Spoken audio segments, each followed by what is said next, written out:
Good morning, everyone. Combination. Today is Tuesday, September 17th. Time is 8:00 a.m. Notice of the time and place of these committee meetings was publicized by notifying the area news media. I publicized the same, the Omaha World Herald, OPPD outlets newsletter, OPPD.com, and social media by displaying such notice on the arcade level of Energy Plaza and by emailing such notice to each of the district's directors on September 13th, 2024. A copy of the proposed agenda for this meeting has been maintained on a current basis and is readily available for public inspection in the office of the district's corporate secretary. Additionally, a copy of the Open Meetings Act is available for inspection on OPPD.com and in this meeting room. Thank you all for joining us. As a reminder to those joining on WebEx, please mute your microphone and cell phone to reduce background noise. To members of the public, thank you for attending. You are in listen-only mode. If you have technology questions, please use the chat feature in WebEx to communicate with the event host. Our agenda for today's meeting is as follows. We will conduct a closed session this morning to discuss two topics. First, new generation and transmission update, and then enterprise risk management quarterly update. We will conclude this morning's closed session no later than 9:50 a.m. in order to open the WebEx meeting to allow the public and OPPD staff to join. We will begin public discussion at about 10:00 a.m. and receive reports from each committee. Director Moody, do we have a motion to go into closed session this morning? Good morning. We sure do. I move that the board go into closed session at this time, 8:01 a.m. to discuss two topics. First, new generation and transmission update, and second, enterprise risk management quarterly update. With respect to the new generation and transmission update, a closed session is necessary for the protection of the public interest because the discussion involves sensitive utility infrastructure information, confidential cost information, potential resource acquisition strategies, the disclosure of which would disadvantage the district in future negotiations with potential contractors. With respect to the enterprise risk management quarterly update, a closed session is necessary for the protection of the public interest because the discussion involves matters that are confidential and protected by the attorney-client privilege and attorney work product doctrine and involve the discussion of security, district property, and utility infrastructure information. Do I have a second? So moved. Director Wagner, Yes. Here. Director Kavanaugh. Yes. Yes. Ford. Yes. Director Howard. Yes. Director Mohawk. Yes. Director Moody. Yes. Persian. Yes. Director Williams. Yes. The motion to go into closed session has passed. This closed session will be limited to discussion regarding two topics, new generation and transmission update and enterprise risk management quarterly update. No votes or other board action will be taken. A motion and a second is required to reconvene in session. So move. Director Wagner. Yes. Director Kavanaugh. Yes. Director Court. Yes. Director Howard. Yes. Director Mohawk. Yes. Director Moody. Yes. Director Sturgeon. Yes. Director Williams. Yes. There's the time and place of these committee meetings publicized. Oh, I'm sorry. Motion to come out of closed session at 10:11 a.m. is carried. This closed session was limited to discussion regarding two topics, new generation and transmission update and enterprise risk management quarterly update. No votes or other board action were taken. Notice the time and place of these committee meetings was publicized by notifying the area news media, by publicizing same in the Omaha World Herald, OPPD outlets newsletter, OPPD.com, and social media, by displaying such notice on the arcade level of Energy Plaza, and by emailing such notice to each of the district's directors on September 13th, 2024. Thank you all for joining us. As a reminder to those joining us via WebEx, please mute your microphones to reduce background noise.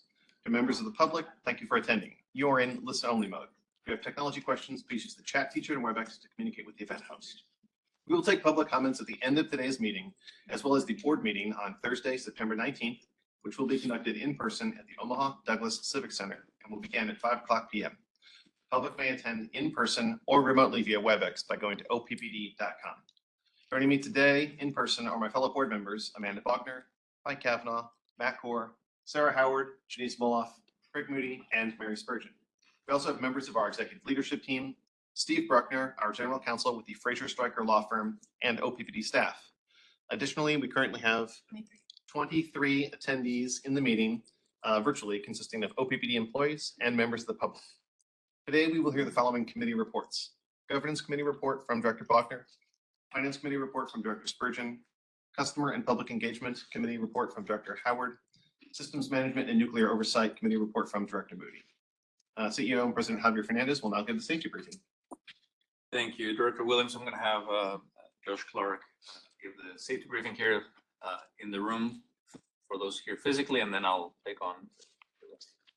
Morning, everyone. We'll start with a quick physical security briefing. As we know, if there's an emergency, we would exit through the emergency exits and we would go outside to this parking lot to the north where we would convene so we could make sure that everybody got out safely. There's also a further emergency exits out of this door in case we had to go that way. Directly outside the doors there's some fire suppression as well as first aid equipment. If we had to use any type of tornado shelters, we would exit through that door and then follow the directions of the BCBS staff directly out there directing us to those shelters. Luckily, I don't believe we're in store for any severe weather, but you might need an umbrella later today. So hopefully you brought those.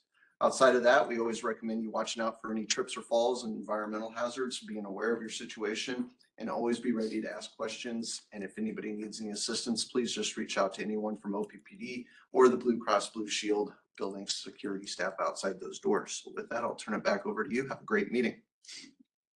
Thank you, Josh. On the psychological safety piece, of course, we always talk about psychological safety. That's important for all of our employees as they are performing potentially hazardous work outside in the elements, and it's important for them to feel comfortable raising their voice, raising any concerns.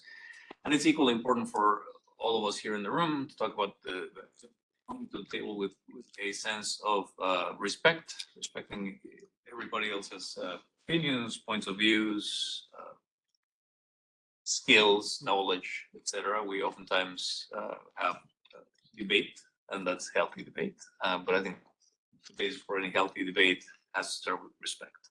Just a reminder of that. Cybersecurity continues to be incredibly important. I think this is going to be the topic for many years to come, and I think it's important to remind members of the public and our employees of the cyber threats that are out there, on phishing, on emails. If you don't recognize the email sender, if the email bodies look suspicious, at OPPD we have an opportunity to send that to our cyber teams.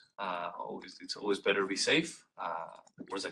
Worst thing that could happen is you send it to the phishing email, and a few minutes later they come back and say it's safe. I think that's something that we promote with our teams. Next slide, the focus for September on safety. We have seasonal safety as the weather is starting to change, and it's hard to believe that because it's still pretty warm outside and it's beautiful weather in the afternoon. But in the next few weeks, we will start seeing the thawing and freezing potentially at nighttime. It's important to remind all of our employees and family members of the change in the season. We have a lot of fall activities outside. We remind everyone to be careful out on the road. As schools started a few weeks ago, we will have Halloween coming up in the next few weeks or next month. Just important for us to be aware of our surroundings. The second element here is high energy hazards and direct controls. High energy hazards are those sources of energy that have enough force to cause a serious injury or a fatality, electrocution, for example. Very important for us to train all of our employees, train employees who are out in the field, and train them not only in the aspect of avoiding high energy hazards, but also on direct controls that we have to prevent those contacts with employees. And emergency preparedness, natural and man-made disasters can strike at any time. It's important for us to be prepared ahead of time. If you're trying to figure out what to do in case of a tornado or in case you get stranded in a blizzard, while you're in the blizzard, that's too late.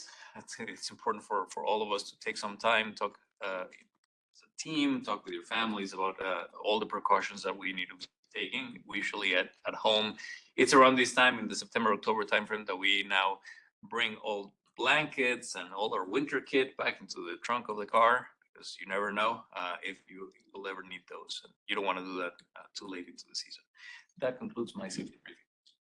Great, thanks very much. The first committee report is the governance committee with the chair's report from Dr. Wagner. Sorry, it said Moloff on the screen. Dr. Wagner. Okay, Thank you. I'll do it this time. The governance committee met on September 10th at 8 a.m. All committee members were present. After a safety briefing and review of prior action, Mr. Methel presented the results of the SD 10 monitoring report and answered committee member questions.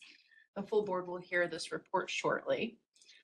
Then Mr. Foch presented the 2025 board meeting schedule for the all committee and board meetings in 2025, and this will be presented today as well. The board held a governance workshop on August 29th, and LRI, our workshop facilitator, prepared a summary of the workshop. Mr. Foch presented the summary of the workshop and asked for questions or changes, and no changes were required by the governance committee. That workshop summary has been finalized and will be attached to the meeting minutes for distribution to the board. Mr. Foch will draft a recommendation for additions to the 2024-25 board work plan for committee review and comment during our October meeting. So look out for that. You'll have a lot to do things, I'm sure. The committee discussed the potential risk and audit committee charter and asked Mr. Foch to draft a new committee charter for our review in October. Prior to that governance pre-committee meeting in October, each of you will receive a copy of this draft for review. That'll come in your inboxes in the next couple weeks. Please review and provide Scott and Aaron questions or feedback prior to the governance pre-committee meeting on October 8th. Given the timeline that we have with new committee assignments and board leadership taking place in January, we want to have that committee in place so that we can make some assignments for next year. So finally, the committee reviewed the revised draft of the emergency president and CEO succession plan. Mr. Foch and Ms. Purnell answered committee member questions and received relevant feedback. The committee will be bringing this forward for board approval in October. Would any of my committee members like to add anything to this report? Okay.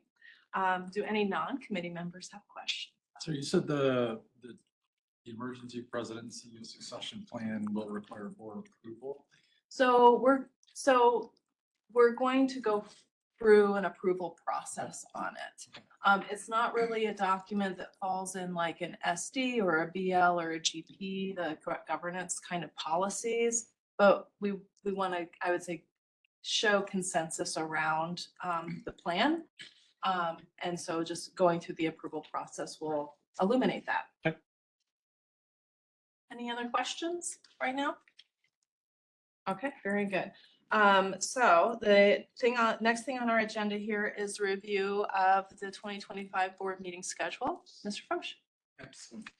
Good morning. Good morning. Can you believe that we're already looking at 2025 and approving a calendar for dates for all committees and board? I cannot believe how quickly 2024 has passed us by.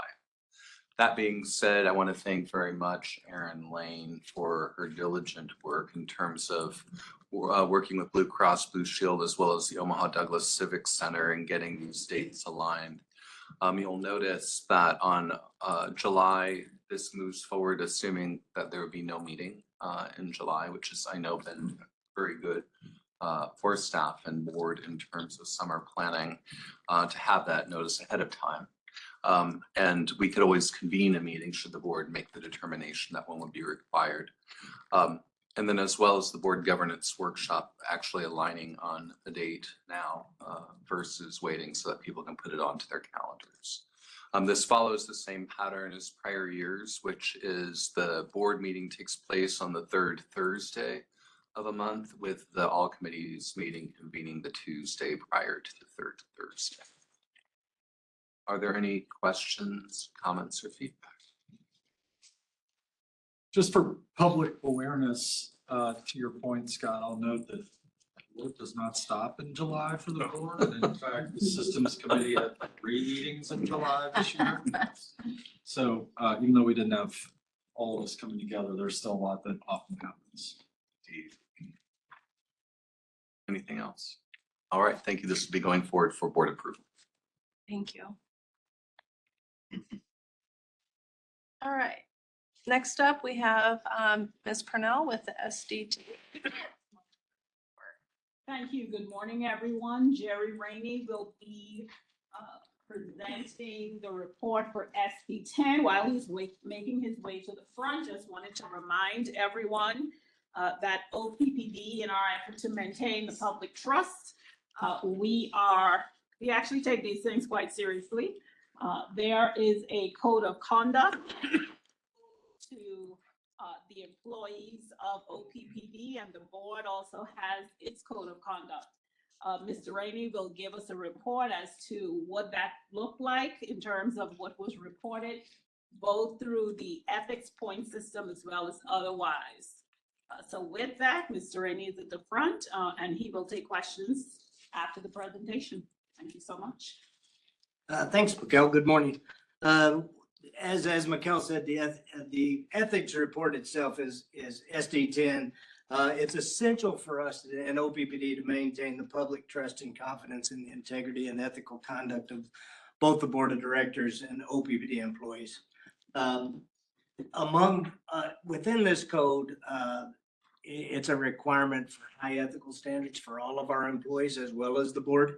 And this actual directive establishes clear guidelines, especially around the policies itself. Next slide, please. If you look at the ethical standards piece, there's two different policies, if you will. One governs the board, the other governs employees, and that is our ethics policy 3.01. Under the board of directors code of ethics, it speaks of three main points. One is loyalty. No director should be or appear to be subject to influences, interest, or relationships that conflict with the best interest of the company.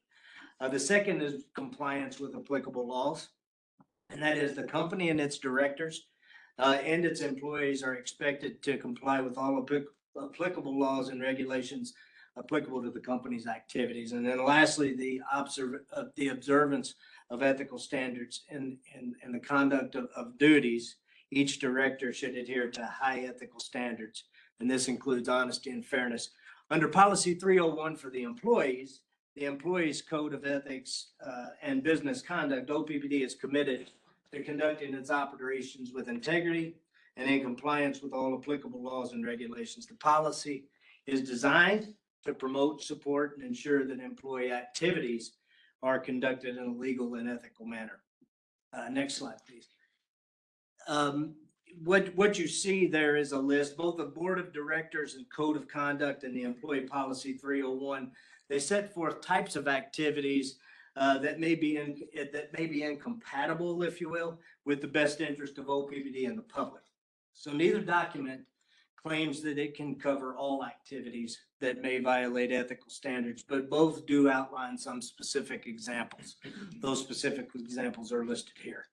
The examples for employees are more numerous, but employees are probably likely to encounter more situations in the conduct of operations that could lead to more code violations that the board of directors may not see. Next slide. Both documents provide a process for reporting and investigating violations provided in this annual report to the board. Members of the board report violations to the chair of the governance committee. And depending on the nature of the conflict, may need to report to the commission according or in accordance with Nebraska Revised Statute 1499.03.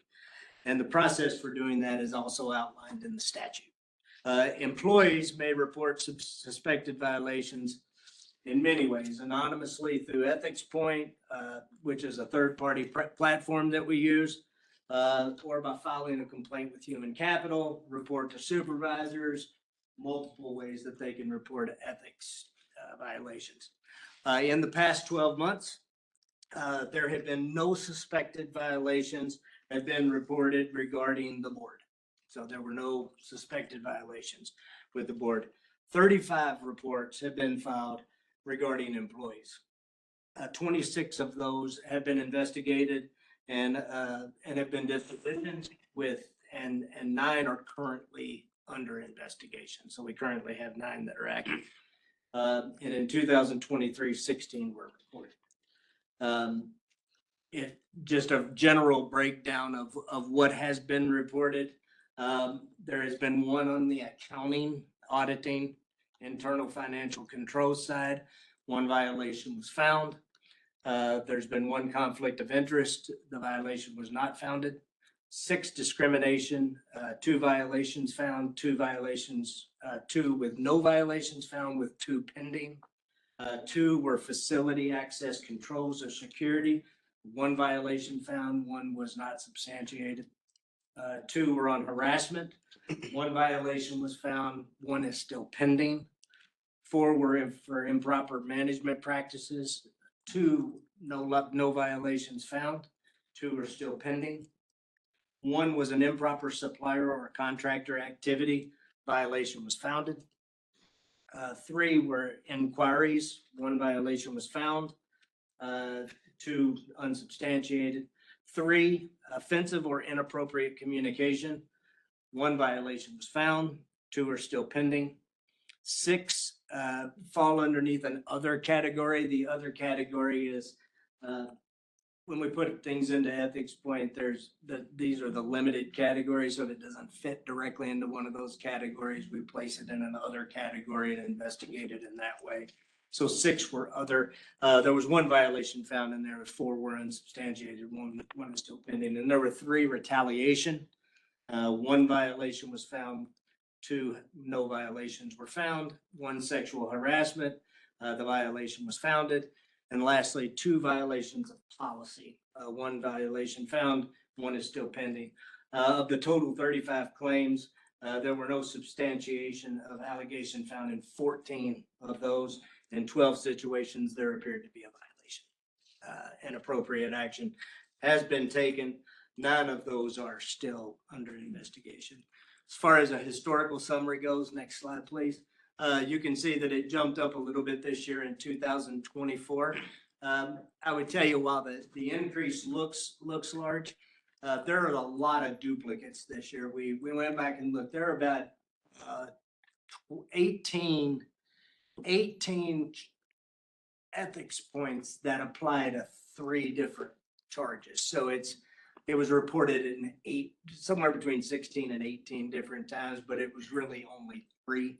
So we bucket them but we keep the violations the same. So if that makes sense, it's probably not much. It may be a little higher, but it's not anomaly like we're seeing based on the screen. Some of that also is the fact that we have changed in the reporting process. Reports that come in, an ethic complaint that comes in through the board, an ethic complaint that comes in through an anonymous letter to an ELT member, we have started to place those into ethics point for tracking purposes. There's a little bit of that in there as well because we've started to do that. The other part is just Javier mentioned it in his opening with psychological safety. I believe we're seeing more because people are speaking more. And it's become a more open, honest dialogue around people reporting those things. So I think that may be some of it as well. And next slide. And then that is the breakdown from 2020 to 2024 on basically the categories that you see are the categories that are listed in the ethics point. And it gives you kind of a sense of where all of the charges from 2020, all of the ethics point where we've investigated and what has been reported. Jerry, are these all internal, or would, say for instance, there's a citizen felt that one of our workers out in the field was rude to them? That be included in this, or that be entirely separate? It would be included in this today. That was the increase that you've seen in 2024. As those reports are coming from the field now, we're placing them for tracking purposes into ethics point. It also gives us good accountability on what we did with that particular allegation. So it comes in from the outside. This is a good place to put it. After this was upgraded, this system was upgraded in 2023, and it allowed us to do some of that. So you're seeing us actually put those into ethics point now. We don't have to keep them in SharePoint files or anything else. We can throw them into ethics point. It helps our counts as well as it helps our tracking purposes. And the evidence and the investigation is all in there, so it helps us with that. So for clarity, a customer calls in, makes a complaint through customer service. And then it's an OPPD employee that enters it into ethics point. Is that right? Or, It's a member of my, it will come to me as Sure. from a board report or from the ELT. And one of my employees will input that in and we'll investigate it. And that's the system that we use. so there's no like a regular citizen can't log into ethics point and I knew they enter. couldn't log in. I didn't know. So if you- just, I wanted to clarify that. They could use the 1-800 number. Yeah. There's a call. They could use that and get it in that way. That has been done in the past. I think the important thing here is that we've opened up any ways of inputting this. A customer who's not an employee can enter their own ethics complaint through Ethics Point and the 1-800 number, or they can call it into the call center, and that now gets also documented. I think that's important. The first time I saw this report, of course, my immediate reaction is, oh my goodness, there's a lot more. But that's a sign of a healthy organization, right? Having opening up and really tracking and logging every single one of these. And, some of them are unsubstantiated, and those that are substantiated, appropriate action is taken. And I think that's important to continue that culture of psychological safety and really welcome and follow up. A lot of these complaints do have name and phone number of whoever made the complaint if they're comfortable, but some of them are anonymous. For those that are not anonymous, it's important for us to also get back to the person and say, we close the loop.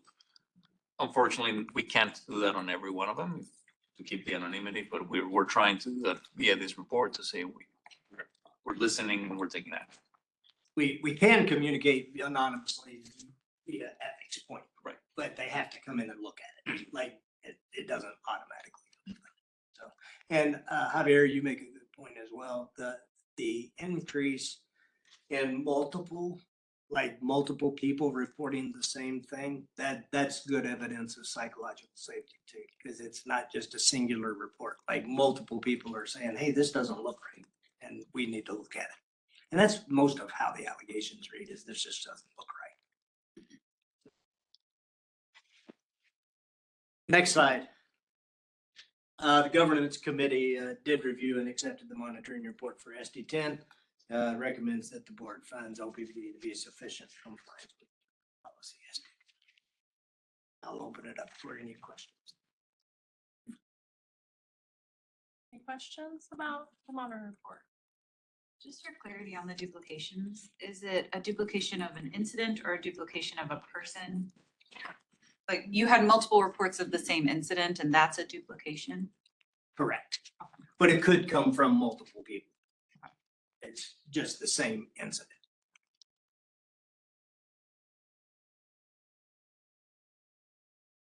All right, very good. Thank you. I think the next slide is our typical reflections slide. During our workshop, we also talked about adding another question here of, is this giving you, Javier, and your team that you need to carry this forward? It does. I think it's really important to have the board support and the public scrutiny. I think that helps a lot. Assigning resources and making sure, all of these resources, they take resources, they take money. And for us, it gives me the right incentive to say, hey, we need to continue to invest in these. And all the programs we have on human capital to promote psychological safety is working, at least measured by.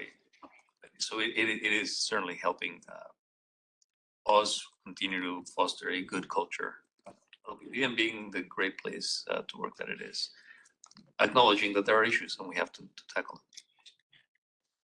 Absolutely. Any other reflections or comments that any board members want to make? Just remembering from the governance presentation that, and noticing there were some policy concerns there, which I think it's healthy if there are questions about the ethicalness of how a policy is being carried out.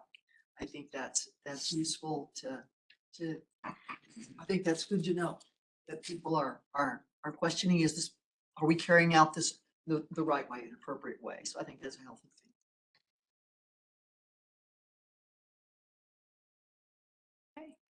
Saying no more, that's the end of the governance committee. We rest. Great, thanks very much. Next committee is the Finance Committee with the chair report from Director Mary Spurgeon. Thank you, Chair Williams. Yes, we met on September 11th, a little different day and time than our usual 8 o'clock Friday morning meeting, but all of the directors were able to be present. And following a safety briefing, we had a little review of the prior pre-committee actions, and there weren't any, I believe, at that time. Then we had a FERC transmission tariff formula change report, which we are going to hear about shortly. A little new generation project update, just keeping us in the loop about how things are going there from Mr. Vi. And then a rate design project phase 2 update. This is pretty exciting, actually. This means that organization is moving ahead to be able to offer new products and services to our customer owners. So, and we'll hear about that also this morning. Following that, we had a look at the board work plan and the meeting summary, and our meeting was concluded pretty briskly there. So at this point, I will turn it over to CFO Jeff Bishop for the reports. Fantastic. I will pass it to Mr. Underwood to give us an update on the FERC transmission. And I'll follow some great colleagues. And pass it to us. Triple reverse.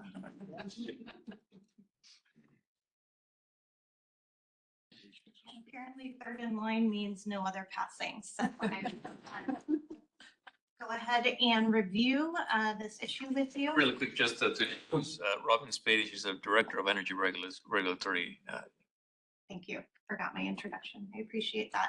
So we are here today to talk about FERC Order 898, the background of it, what it is requiring, and what our next steps are.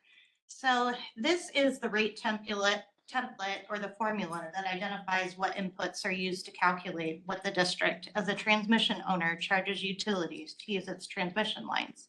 This formula is approved by the board, and OPPD populates the template each year with the appropriate inputs. It is updated annually using data from the previous year.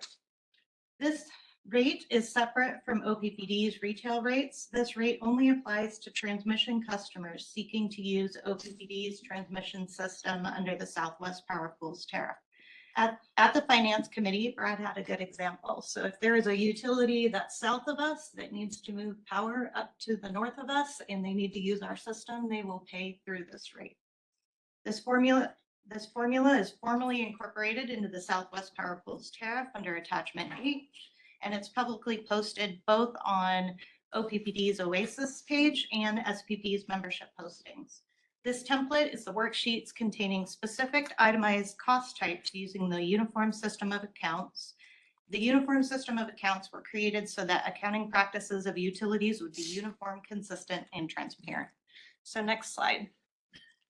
Let's talk to the what for FERC Order 898. FERC is revising its Uniform System of Accounts in an effort to recognize changing technology. This is the first significant change by FERC to these system of accounts since 2013. The changes to OPPD under this FERC order are described as, I think best described as a housekeeping item. The intent was to change the bucketing system of where to put specific items as newer technology has changed or become more commonplace since 2013. So next slide. Our rates department created this slide for me, so thanks Beth for that.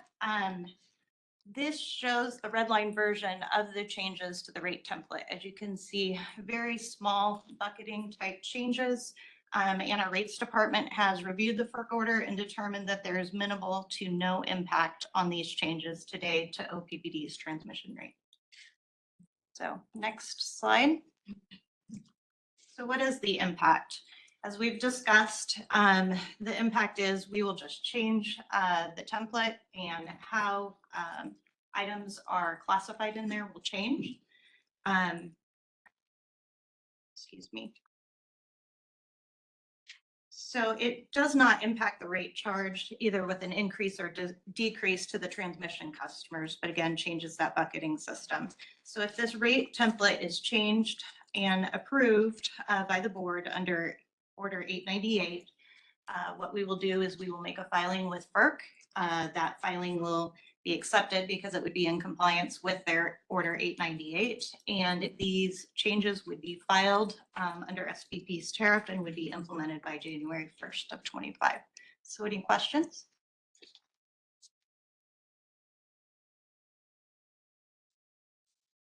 Don't see any questions.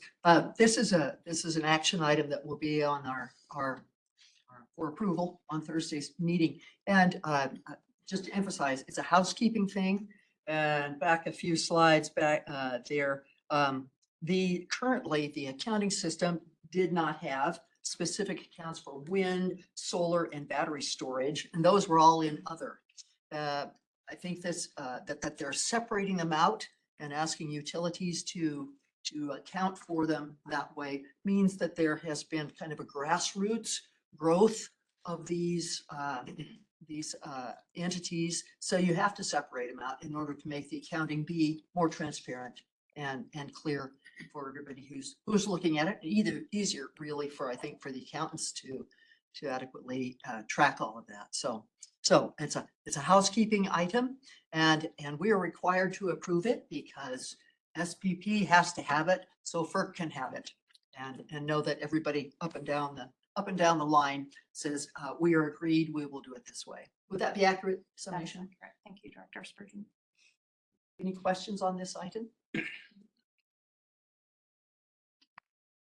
that? You're welcome. Thank you.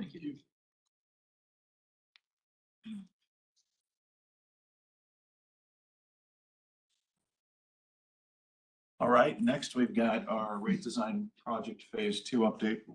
Beth Hoyle, our director of FP&A, will provide us with an update on that. Just a quick background on that again.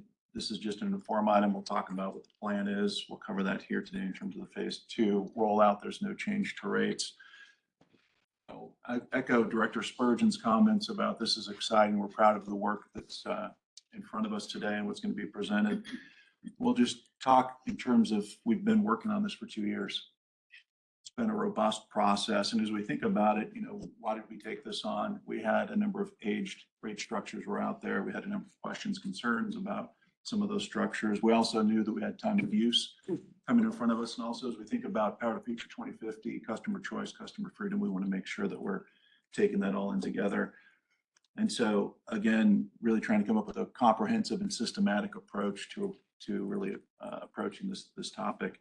We broke it out in terms of 2 steps. The first step was really to lay a common foundation. That was the goal. And we effectively had done that to figure out what are the rate design principles that the board is going to coalesce around. And then what is the vision moving forward, and getting that really crisp and clear is important as we think about then how do we implement that from a rates perspective in phase 2. Big investment of time, number of offsites that we did to get educated on rate design. What does it mean? Cost of service, go through all of the workings to get us there. Appreciate the investment by the board to get that background, that education, and also give us critical feedback. Here's exactly what we find as the priorities and principles for moving forward. We also had customer feedback surveys that were completed again to provide feedback to the board so you guys could give us direction moving forward. Here, we're going to talk through specifically what was the outcome of that with phase 2. Again, a large universe of options. As we think about that, our goal is to revise our existing rates again so that we can update our rate structures and then also make sure that we've got better offerings for our customers in the future that align with where we need to be as a utility. So with that, Beth, I'll pass it to you to walk us through phase 2. Thanks, Jeff. Good morning, everyone. Again, I'm Beth Boyle. I'm the Director of Financial Planning and Analysis. Like Jeff mentioned, today we wanted to provide an update on the rate design project phase 2, and more specifically, the near and medium term changes that have been identified. The final report from phase 1 was completed in August of 2023 and provided that high level roadmap for phase 2. Since then, we've partnered with the Brattle Group to develop a more in-depth roadmap that includes several tasks over the next 4 years, with the ultimate goal to design and pilot new AMI rate structures to offer to our customers once AMI is fully implemented. The first step to ensure a smooth transition from our current rates is I'm sorry, the first step is to ensure a smooth transition from our current rates to those future offerings and the timing of those changes, which is what we will be talking about today. Next slide. So the first task in the Brattle scope of work is the assessment of OPPD's current rates and riders. We're going to be going through Brattle's recommendations by rate class, which addresses not only items that are inconsistent with our current rate principles, but also eligibility requirements and class-specific objectives. These recommendations have been prioritized to be completed prior to AMI's full implementation. Other tasks currently in progress that I'll touch base on is number 2. That's our avoided cost study methodology. That's going to be completed in 2025. And then we'll be kicking off the development of new rate design proposals in Q4 of this year. And then in 2025, the focus will really be the design of those alternative rates to be tested in the pilot. Next slide. So Brattle took the rate principles established by the board during the board workshops in 2022 into consideration when building their recommendations, as well as looking at industry best practices. And so just as a reminder, the rate principles that we've aligned on are fair, reasonable, non-discriminatory, rate stability and gradualism, systemic review of affordability, simple and easy to understand, and customer choice and flexibility. And the recommendation does impact most of our existing rates and riders, and the timeline for implementation of these changes is from 2024 to 2028. Next slide. So let's get into the recommendation or a summary of the recommendations. So overall, the recommendations are consistent with continuous improvement and do not involve wholesale changes. Those wholesale changes will come in the development of the new rate design proposals in Q4. The main themes that crossed several rates and riders were the declining blocks in energy management credit, rate versus product treatment, retirement of rates and riders, the avoided cost study, evaluate eligibility and service charge, and then the billing demand definition and seasonality.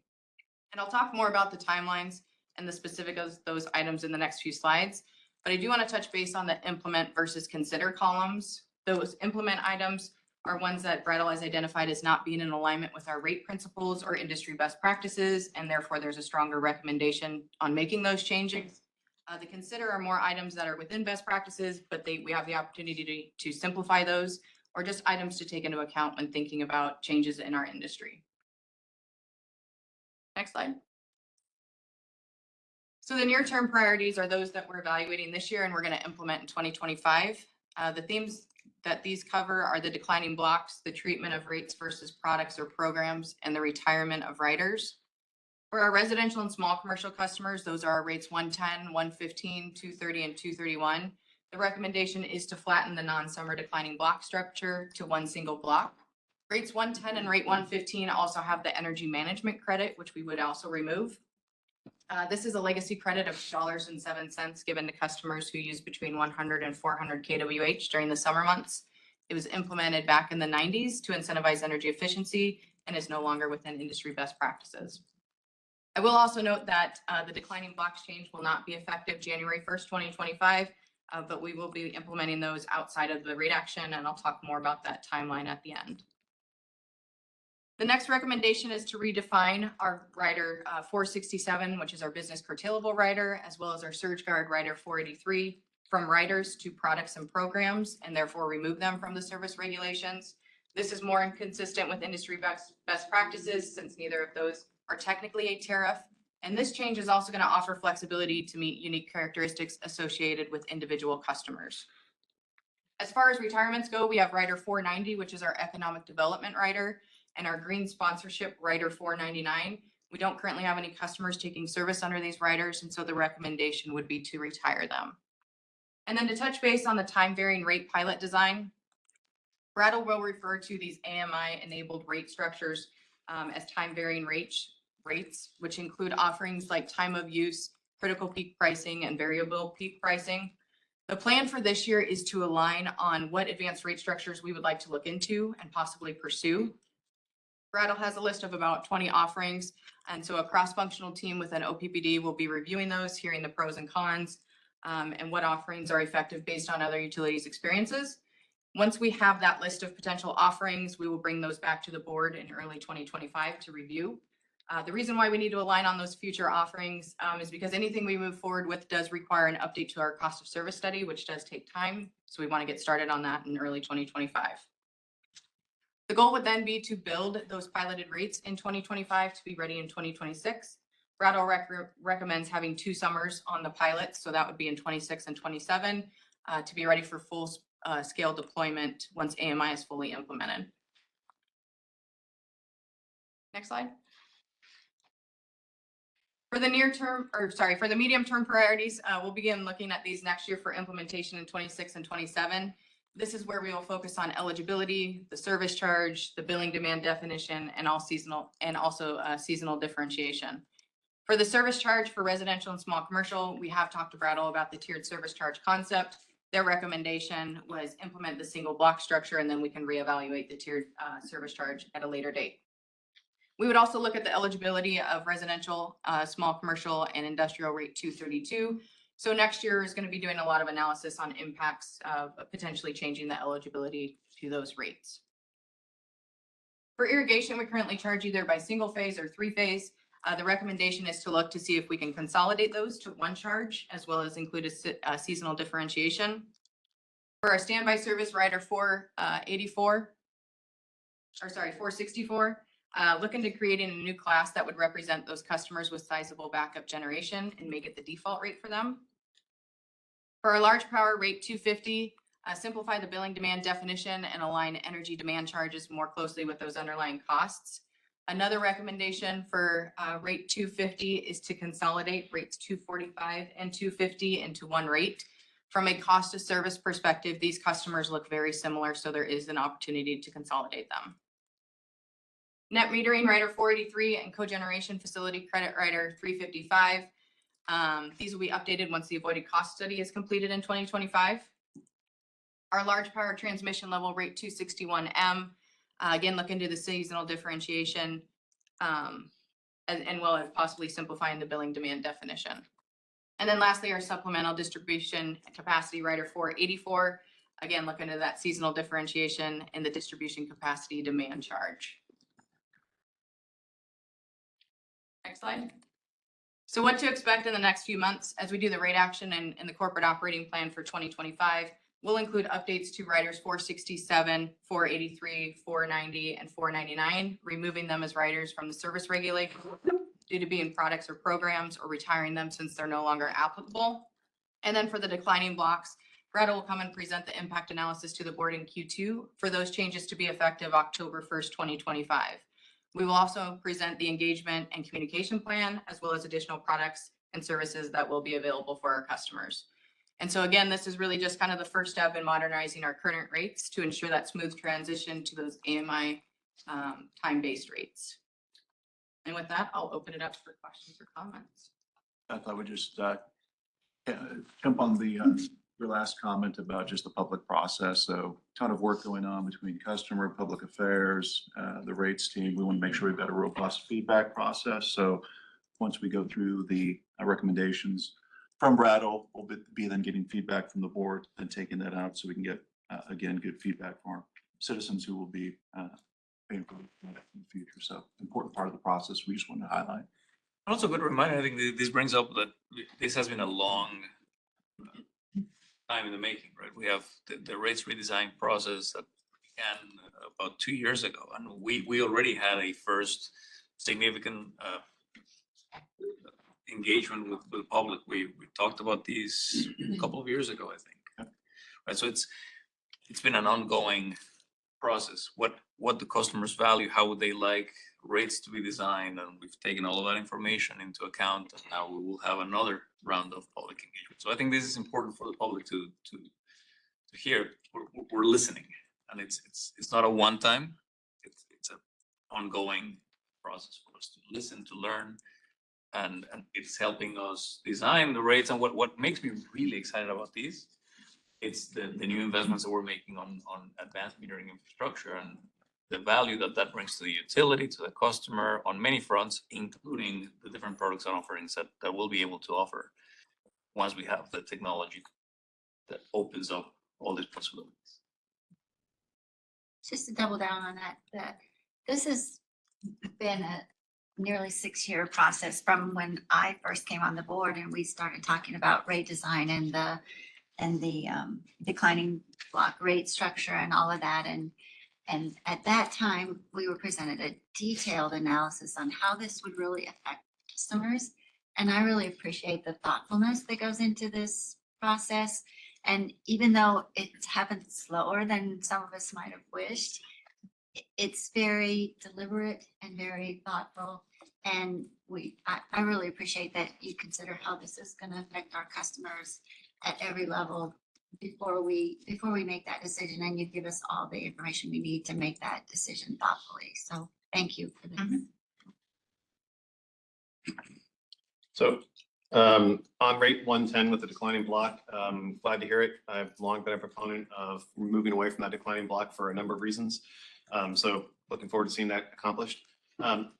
We have talked in the past about the kind of somewhat conflicting interests between the declining block and encouraging beneficial electrification of things that might move from other sources of energy into electric in the future. So heat pumps, electric vehicles, induction stoves, all those types of things. Do we have any comment now about what we will do to encourage that type of beneficial electric use and differentiate that from just excess electric use that isn't targeted toward, disproportionately high benefits? So, running a second air conditioner compared to converting your combustion engine to an EV, that type of thing. Yeah, so as far as our rate 115, that's our conservation rate, that's limited to customers with heat pumps over a certain SEER level.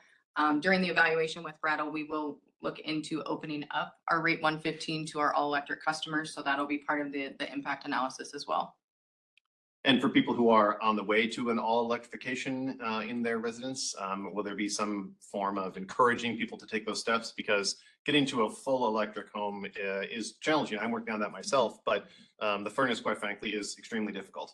And so I will not be all electric, but I am on the way there. And so there's other things that fall in the category of, again, beneficial electrification.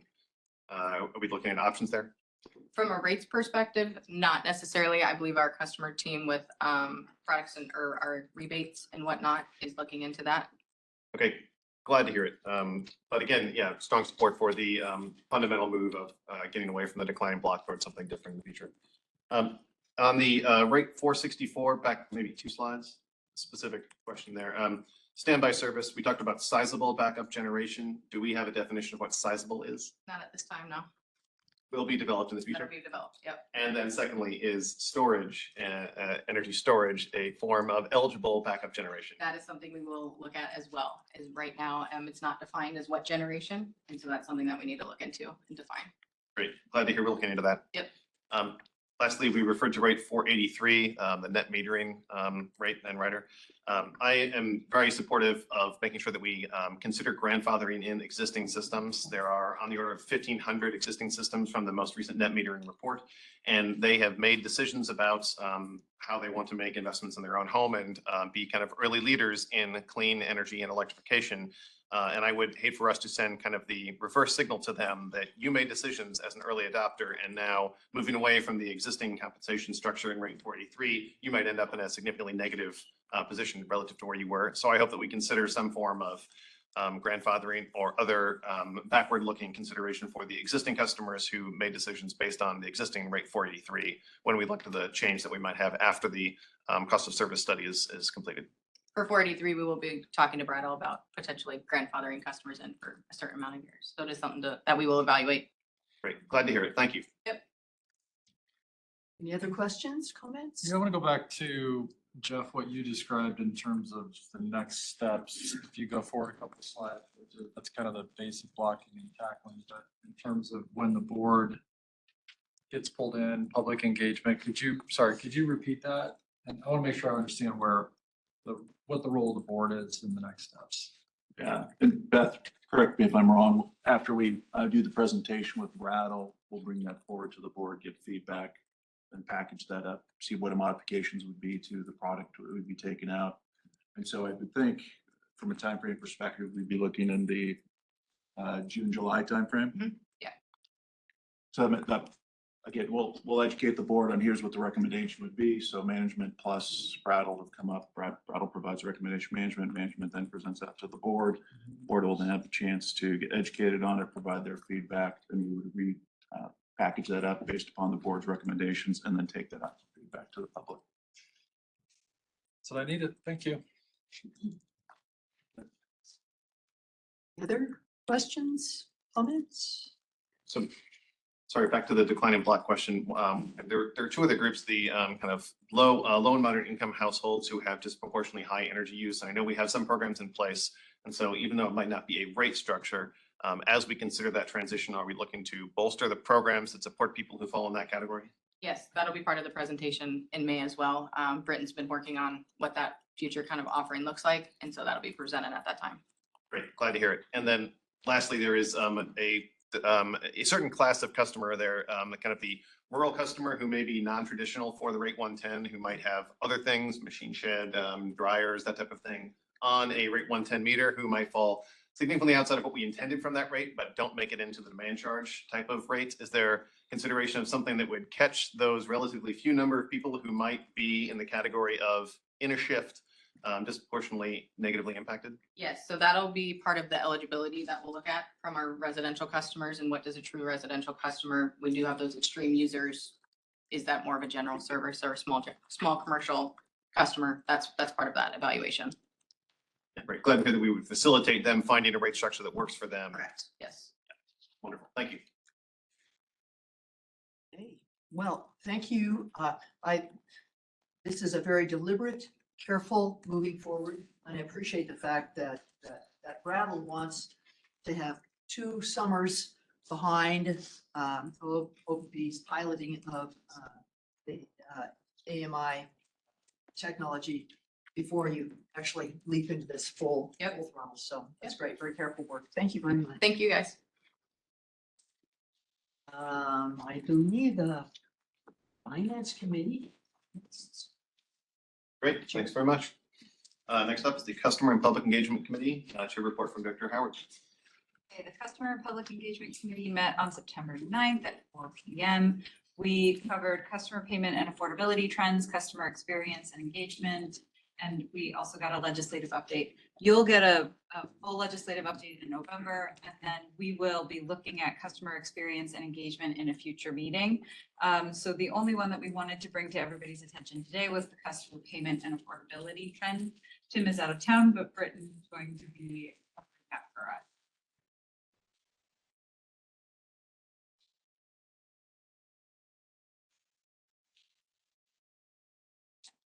All right, good morning, Board of Directors. Britton Gable, I'm the manager of Advocacy Solutions here at Omaha Public Power District. And today we're going to be providing you an update on customer payment and affordability trends. So we're going to focus on 4 key areas. One of them is how are we caring and engaging our customers so far this year in 2024. We're going to provide an update on assistance and affordability trends, arrears, and where our assistance numbers are. Where we are from an economic trend perspective so far in 2024 and where we project the year of 2024 to end. Go to the next slide. So I'm not going to spend much time on this slide. It's just a summary, but from a current trend indicator, OPPD is faring better off than utilities across the country, and Nebraska is faring better economically. The key piece is that we are seeing a rise in delinquent balances, both among our low-income customers and also other customers. The other pieces that we want to highlight is that we are reprioritizing some resources at OPPD to look at how we can gain better adoption of our low to moderate income customers in energy management and energy efficiency solutions. And I'll talk about that later in this presentation. Go to the next slide. All right, we'll transition into our highlights of customer care. Key thing that I want to focus on is in 2024, we spent a lot of strategic effort in trying to connect our customers with resources available to them. I'm going to highlight the storm. So during the storm that took place at the end of July, our customers, we wanted to educate them on assistance resources. So we provided various forms through social media posts, phone calls. The other thing is that we strategically partnered with the state of Nebraska to ensure our customers affected by the storm we're able to get timely replacement SNAP benefits. Other piece is that our customers continue to want us to be more accessible to them. And what I mean by that is they don't want to have to call the call center to enroll in solutions. So our level payment plan and payment installment plan, those two solutions, 90% of the enrollments occur online instead of calling the call center. The other piece is that we continue, and I'll provide an update later, we continue to proactively communicate on our customer assistance program pilot. That solution is something that we're continuing to promote as a way for our customers to reduce their electric burden. And then two key new efforts that took part in 2024. One of them was we had our inaugural assistance pop-up event in South Omaha and our inaugural community resource fair, which I'll touch on here on the next slide. So on May 8th, the OPPD team partnered with Latino Center of the Midlands. This event was targeted at providing energy assistance to our Spanish-speaking customers in South Omaha. So the event is different than the community resource fair, and I'll touch on that in a moment. Our specific goal was to really provide assistance resources, meaning specific bill assistance to our customers. So we had the state there with social service workers providing LIHEAP eligibility, and we helped 43 customers with almost $10,000 of energy assistance through our energy assistance program here at OPPD. On June 7th, we hosted our inaugural community resource fair. This is a partnership approach and collaboration from all the business units at OPPD. So key thing about this is that we partnered with 15 different nonprofit agencies. We also had government agencies there, such as Douglas County, City of Omaha, the state of Nebraska. But we were able to help 82 customers and distribute over almost $30,000 of our own energy assistance funding. But it wasn't just that. So not every customer that walked through those doors came to get help with energy assistance. They were able to go around and be connected with other resources, and we're able to also enroll them in other solutions that we have at OPPD. Key thing is this is a pilot. We're hosting another community resource fair at the Kroc Center on October 15th. We're super excited about that. This will be our last community resource fair for the year. We can transition to the next slide. This is an initiative that I'm really excited about. So we are taking forward steps on how do we better engage our low to moderate income customers in energy management and energy efficiency solutions. We're taking a two-pronged approach. First of all, how do we gain adoption in these solutions among our LMI customer base? Because we know that energy management, energy efficiency solutions can help them save money on their bill. The other part of it is how do we maybe make some changes? What is our roadmap? What additional opportunities do we need to go down the road to implement to help our LMI customers further? Couple key things that I want to focus on: grassroots efforts. So the community resource fair, the one that we held on June 7th, we actively promoted our energy management, energy efficiency solutions. With that being said, we're going to even take that further with the next community resource fair, and we're going to do a smart thermostat giveaway to where there's no rebate process involved, to where we're going to go ahead and take care of that installation. Customers are going to be able to sign up. So we're trying new things. We want to better engage at the grassroots level and to engage our customers and try to get adoption. The other piece is we're actively looking at our current products that we offer in the energy management and energy efficiency space. Do we need to change our rebate structure? Do we need to change eligibility criteria, et cetera, to better engage customers and make these more accessible? We go to the next slide. I'm not going to spend much time on this, but two key areas that we focus on our customers with assistance. One of them, we want to address their bill situation. The second is energy usage. I just talked about how we want to better engage our LMI customers in energy management, energy efficiency. We're going to grow this space, okay? Currently, we only have one solution that we really push towards our low-income customers, and that is our energy efficiency assistance program that I'll provide an update on in a little bit. We can go to the next slide. From an energy assistance perspective, This graph goes back to 2018, but we've seen we are projecting, we have an asterisk on 2024 here. We're projecting to receive a little bit over $7 million of energy assistance total in 2024. As of July 31st, we were at 4.2 million compared year to date last year. Last year, we had 5.3 million. Okay. So a key thing is we are forecasting a 23% decrease in energy assistance for this year. Our customer assistance program, we've almost seen 11,000 applications for that since we launched that almost 2 years ago. Key thing is that we have had over 3,000 enrollments, but we have seen 1,600 customers, a little bit over 1,600 customers dismissed due to non-payment. Our energy assistance program, which is dependent on 100% fundraising from our customers and employees. We distributed a little bit over $260,000 on July 31st compared to this time last year. We distributed 245,000, so we've seen an 8% increase in that. But the reality is that program continues to be a flexible solution for our customers. And Brittany, if you just point out too, is on the energy assistance program chart, the funds distributed, 21, 22, and 23 is for the whole year. 2024 is through July 31st only. So it's not. Yep. And I'll just go back to the point I just made. So as of July 31st last year, we're at 245,000. The payment installment program, we launched this solution in October of 2022. This is a solution that we can offer our customers that aren't income eligible for assistance on their bill. So this continues to be an attractive option for our customers seeking help that are falling behind. We go to the next slide. Our energy efficiency assistance program continues to be an effective means for us to provide energy efficiency improvements to our low-income customers. So far this year, we've weatherized 33 homes. I just want to clarify something. We technically weatherized 40 after we submitted this report to the board. We actually got another 7 homes completed for July. But a key thing is like we're going to continue to promote this solution.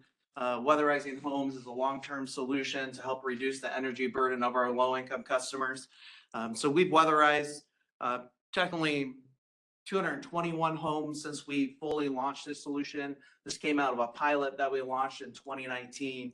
Another key piece is that this solution is also an opportunity for our customers to gain access to the Weatherization Assistance Program, which from a Douglas County perspective, that program has transitioned the United Way of the Midlands. So we're excited to partner with United Way of the Midlands to help promote energy efficiency among our low-income customers. Let's go to the next slide. I have a question. EEAP is not a Douglas County program, but the WAP is? Yes. So those two programs are similar programs, but one's for Douglas County and one's for the rest of the. So the Energy Efficiency Assistance Program is for our entire service territory. The Weatherization Assistance Program is also across our entire service territory, actually the entire state of Nebraska. Douglas County just didn't have an administrator since last fall, and that created kind of a hole from whole home weatherization, and our program was actually the only solution available in Douglas County until now. All right. It was just confusing the way it looked like EAP, there's that hashtag there. Like that wasn't available in Douglas County, so I was just confused. Okay, thank you. So summary of age debt. So just a quick update here.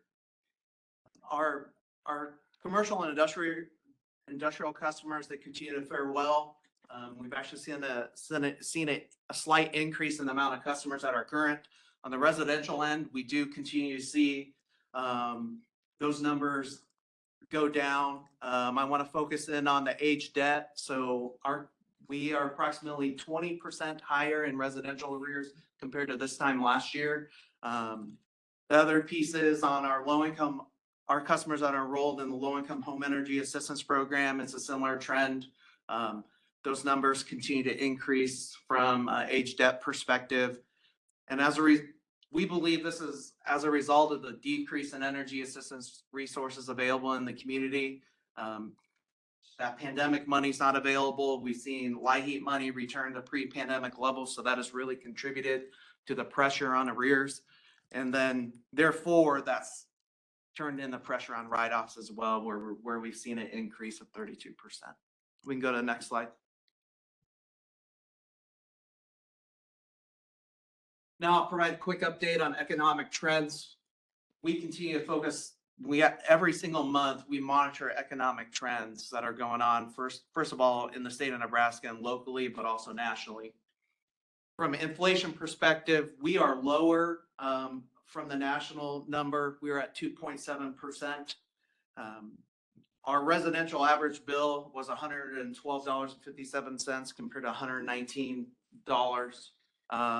across the nation. But a key thing is our unemployment rate continues to remain low compared to the national. We're at 2.6%, where the national unemployment rate is 4.3%. But a key piece, so I provided an update on where we are from an arrears perspective.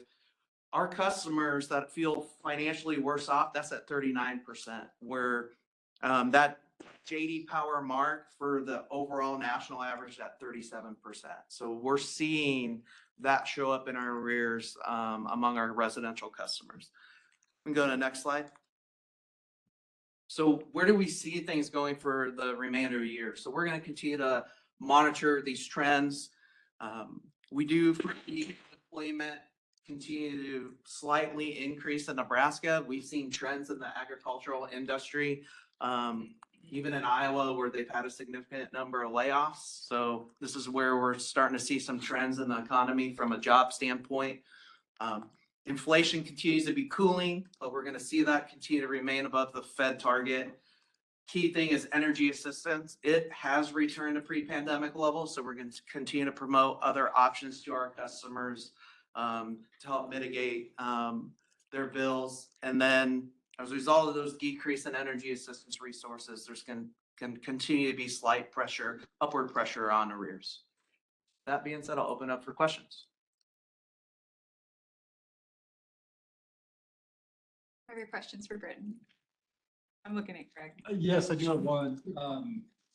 Sorry, I didn't mean to be seemed like that.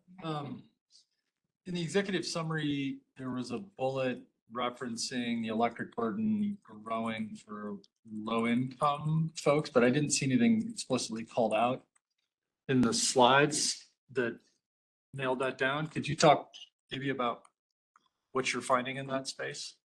Yeah, so great question, Craig. So with the Energy Burden Solutions project that we brought forward to the board in fall of 2021, and we provided an update, I believe it was in August of 2022, where we demonstrated what type of financial investment it would take to bring our customers' electric burden down to a more affordable level. We're seeing record revenues at OPPD, but we're also seeing a shift among low-income customers as well from wages. So that gap is naturally increasing the gap is increasing for the amount of money it would take to satisfy how much that gap. I'm not explaining this well today. So anyways, we are seeing that go higher. We've seen that increase by about 20% since we last provided that update. So yeah, you bring up a good point. We didn't do anything to call out that specifically in this presentation. If it's okay, I'd love to see if you could follow up with the board. Yes. With that data. I'd be super interested to see that. I know we've got reference to that in maybe SD2. Yes. Yeah, so, okay, there might be something there. Thank you. I don't have anything else, Sarah. Other questions, Eric? On the customer assistance program pilot, I'm very glad to see the enrolled number increasing. I know early on we had some challenges with the percentage of people who believed they might be eligible being relatively high, but people who didn't end up getting there. So it looks like about 60+% are now making it in. So glad to hear that. Is there any indication? Is it just people who misunderstood the guidelines early on, or did we change anything to help get more applicants to enrolled participants in that program? So we've not changed any of the guidelines. We've done a lot better job communicating about the program to customers. That's been the biggest change. We've tried to be very transparent about the requirements of the program up front. and to really get to the customers that would be eligible for the program.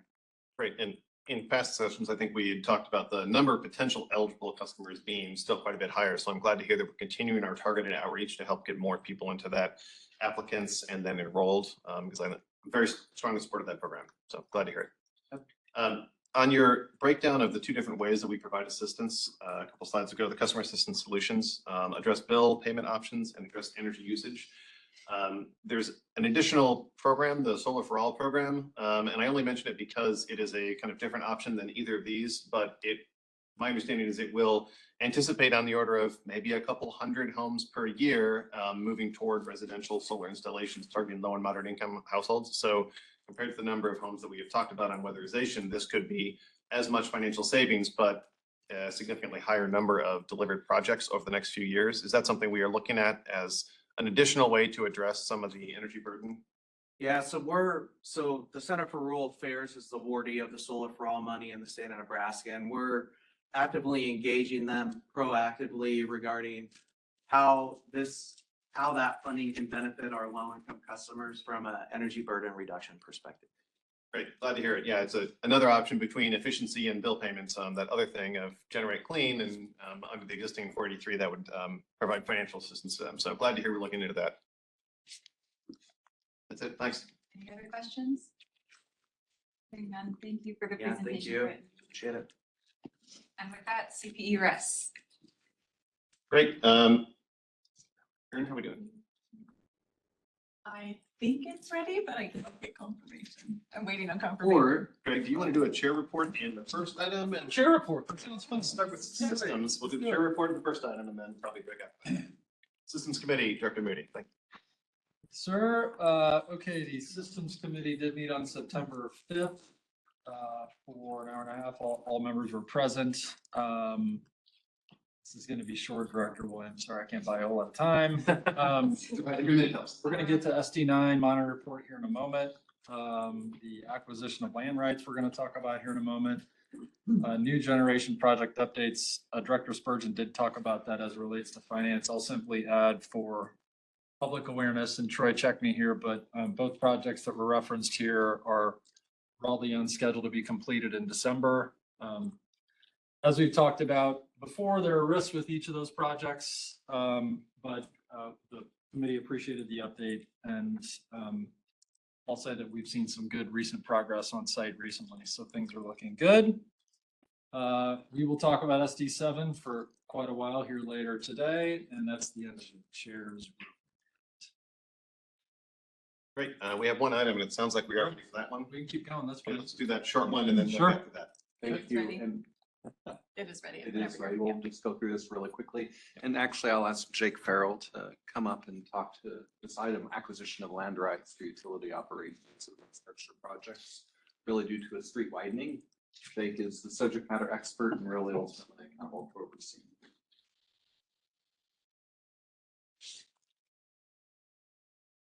Thank you, Scott. Good morning, everyone. You can see here, I'm here to talk about 192nd in Q to 204th in Q. The county is widening Q Street, and as such, it impacts facilities. So our transmission line that runs on the north side of Q Street needs to be moved back. As a result, there was 24 easements. We've been in negotiation for a few months. We're down to 2 that need a little extra nudge. So asking for the right of condemnation to send final offer letters. So with that, I'll take questions, but this is the third phase of this project. Started 180th, 186th, and then, has progressed west. We're almost to that substation by MUD that will have all of this line moved to where it needs to be. Yes, ma'am. Well, I just have, so the blue line is the, That's a creek. oh, that's a creek. Yeah, so the orange line is really where the facilities We're are. really running it Yeah. across there. It's on the north side of Q Street there. And as the city progresses, there's neighborhoods and stuff, which is what we're running up against. Any other questions? Thank you for your time. Thanks, Jake. And with that, I think we will take a break for lunch until, let's say, 12:05. So I'm back for more from the Systems Committee. Thanks.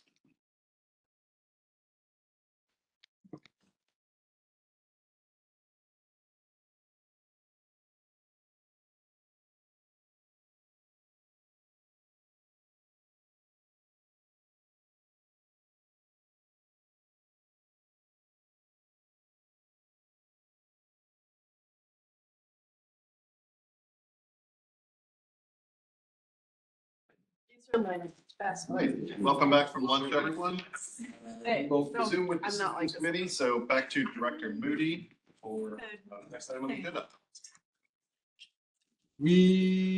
Thank you, Director Williams. We are on to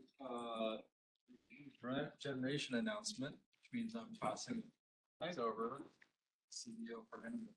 Thank you very much. Let me just get my. So before we go to the next slide, let me just put a little bit of context. As the board knows and our public may remember, it was a little bit over a year ago in August of 2023 when the board approved a resolution, a very consequential resolution, directing us and enabling OPPD's management to pursue up to about 2,500 megawatts of new generation and approximately 125 megawatts of battery storage and dual fuel capabilities. It was a very important resolution. We're going to talk about this later on SD9 monitoring report, but what I'm about to share here is it's a really exciting news. It's something, it's the second big announcement that we've made. A few months ago, we talked about the High Banks wind energy project, and this one I am incredibly pleased to announce for a number of reasons. So why don't we go into the next slide? And this is the Milligan 1 wind project, which we're labeling this as new generation. It's new generation to us. It is not a new project. By nameplate, it's 300 megawatts of nameplate capacity located in Saline County, Nebraska. And I want to reemphasize these because this is really important, keeping this generation in Nebraska. Our Nebraska hard-earned dollars from OPPD customers are going into the community and staying in the state, generating even more economic activity. So this facility has been in operation now for a little bit over 3 years. It was developed by EDF Renewables. Commercial operation began on May of 2021. EDF Renewables has been operating this facility, injecting power into the grid in a model that we call the merchant utility. They're engaging in the marketplace, but not necessarily serving any specific customers. They didn't have any contract with any load serving utility like OPPD. Through a number of conversations and a good opportunity in the market, we were able to engage with them, and we entered into a long-term power purchase agreement with EDF Renewables. So now we are the off-taker of 100% of the facility. Again, 300 megawatts of nameplate capacity, which will significantly increase our capacity, our portfolio capacity.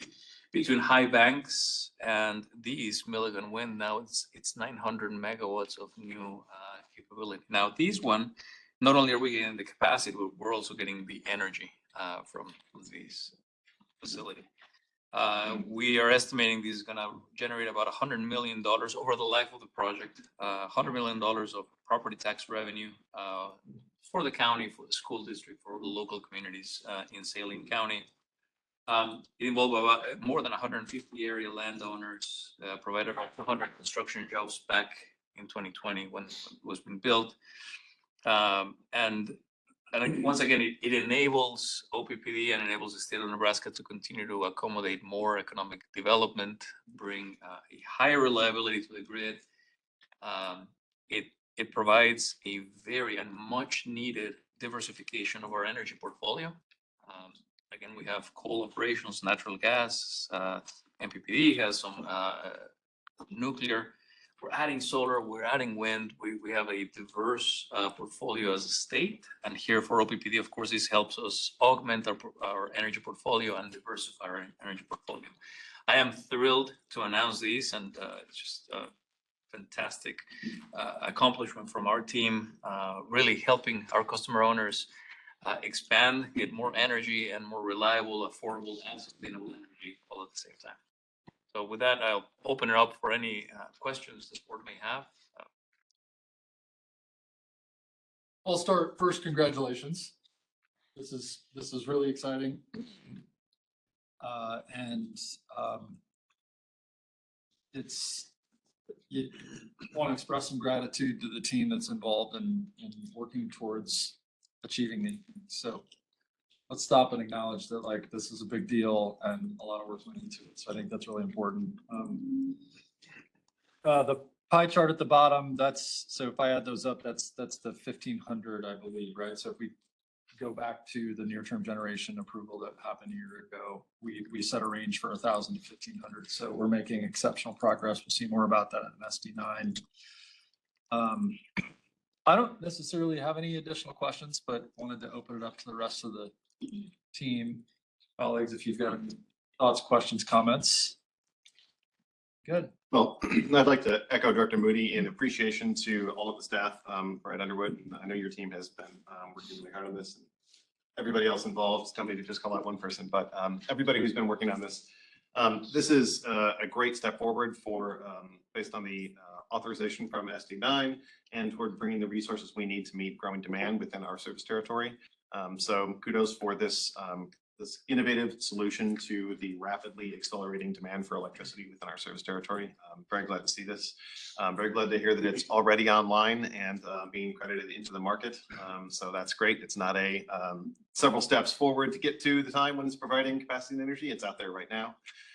And from previous discussions, we've talked about the energy and the capacity, but the last attribute would be the renewable energy attributes of the project. Can you comment about the way in which the renewable energy attributes are credited for this project? Brad, do you want to? Yeah, sure. We're able to enjoy all the attributes off the facility. And Cliff, I don't welcome you into the conversation as well. I think it's just an exciting announcement. Yeah, absolutely. We plan to utilize the RECs from this will be monetized and then transferred and used for additional renewable resources across the district. Hopefully with time, we'll be able to build enough money to begin to use it to help fund additional renewable within the district as well. Sounds good. And in the past, we've talked about some of the new activities related to the RECs. Are we anticipating that as an update in the future SD7 monitoring reports about how that has been going? Absolutely. That'll be a key part of our various operational metrics that will be discussing how the money's funded and the return and the long-term goals and carbon reductions from that. Great. Glad to hear it. So yeah, no additional questions, but just appreciation to everybody who's been involved in moving this forward and getting this online and helping to serve our customers. Thanks. Yeah. Around the room, anybody else? Should we applaud? Should we? Really?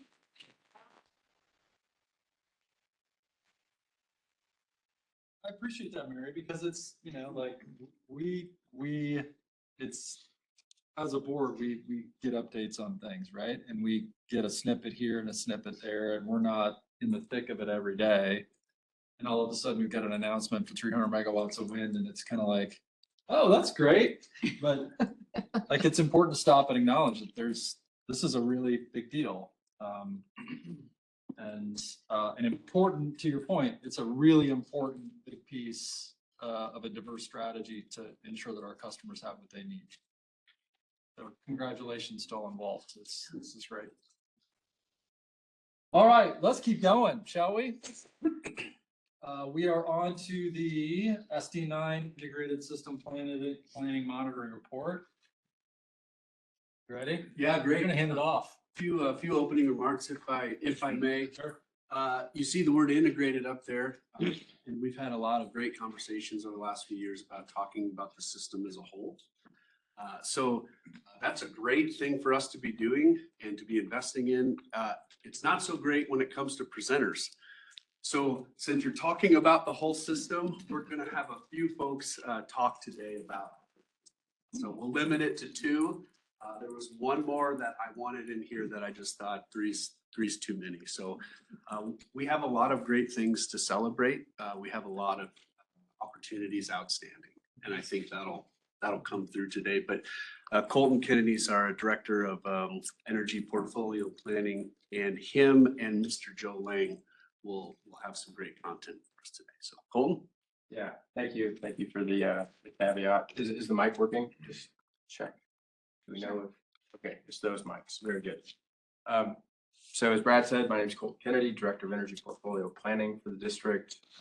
Report today focused on FD9 monitoring is going to focus on this overall integrated system planning.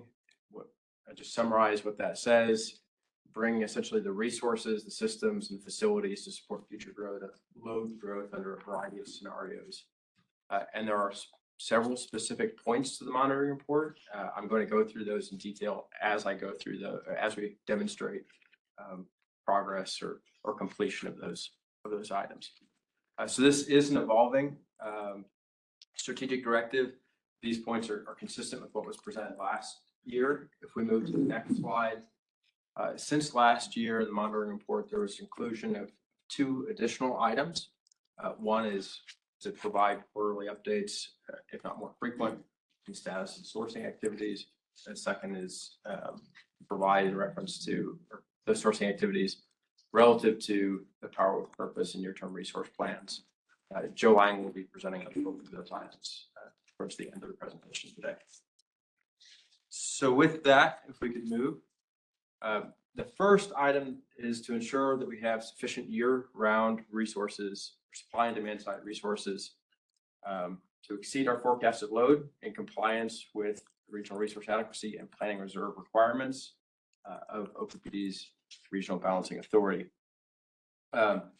So this is the first is a historical look. OPPD has been compliant, continues to be compliant with our total resource adequacy position.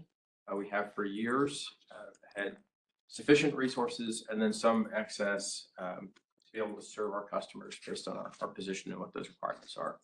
At a high level, the requirement is set or identified by the Southwest Power Pool. This is a member-driven organization. There's member-driven working groups that focus on reliability, focus on policy to ensure that the region has enough resources.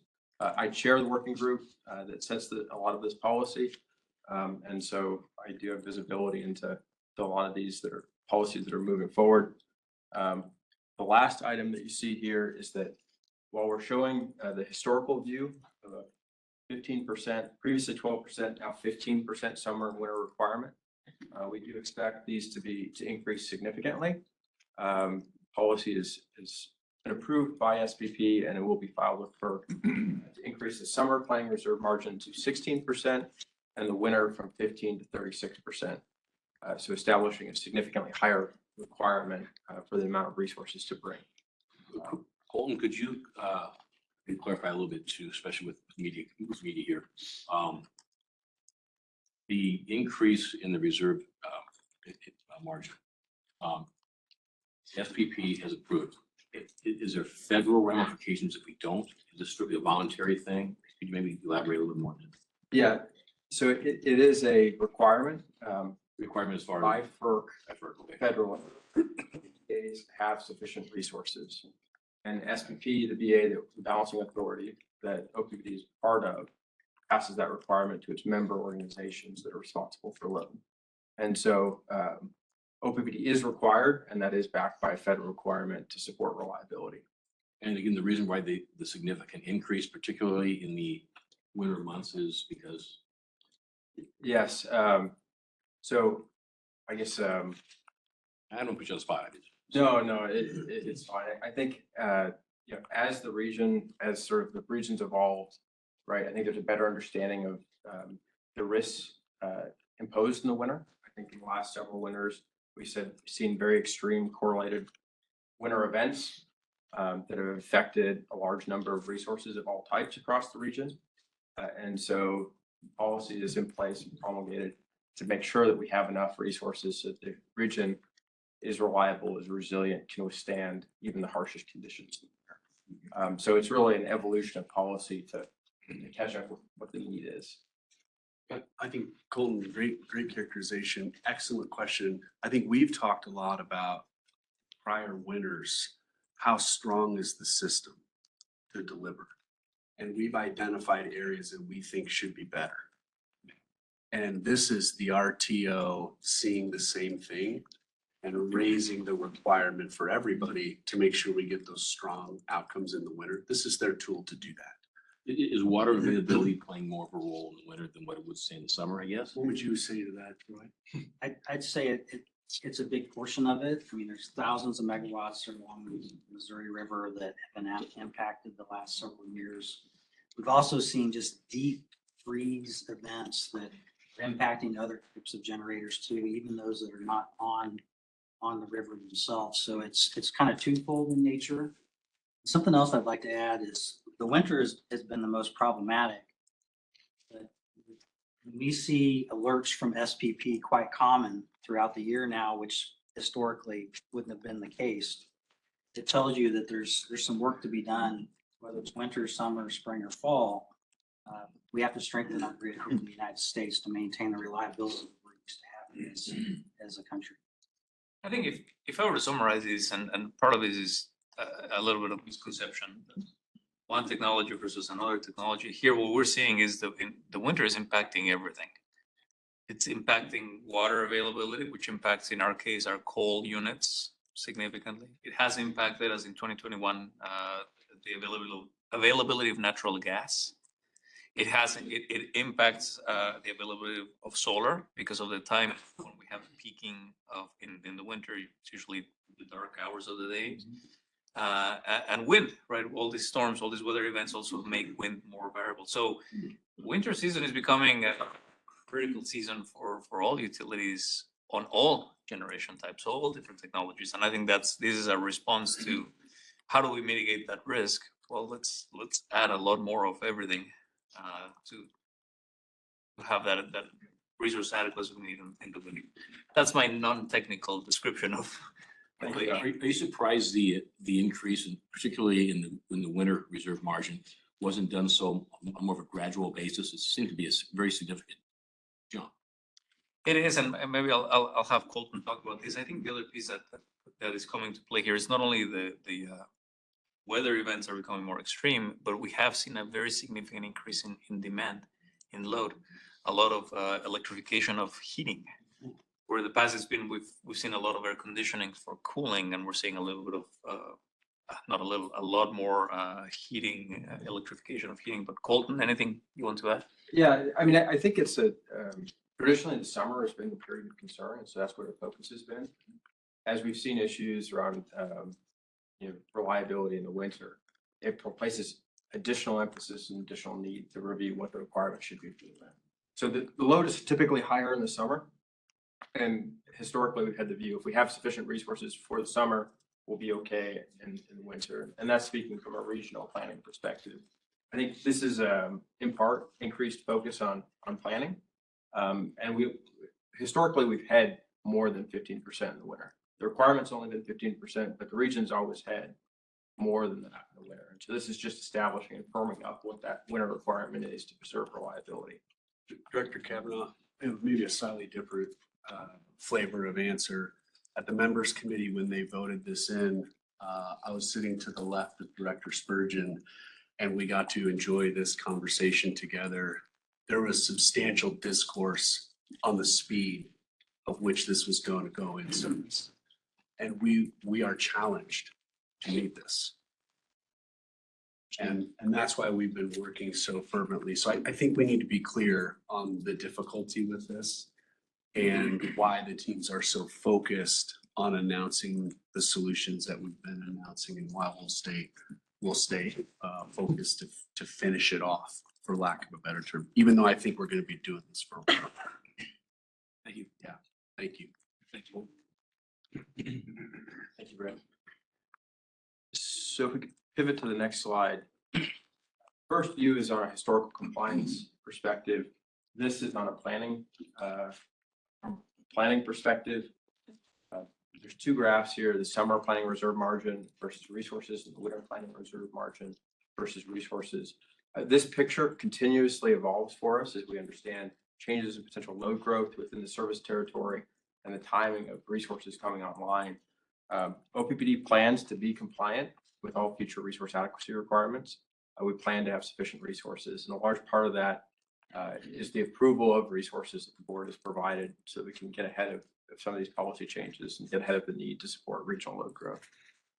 So the OPPD is making good progress towards these changes. In fact, I would say because of our closeness to regional policy, we've anticipated these policies and requirements in advance of even some of our peer utilities. So we're moving forward. Next slide, please.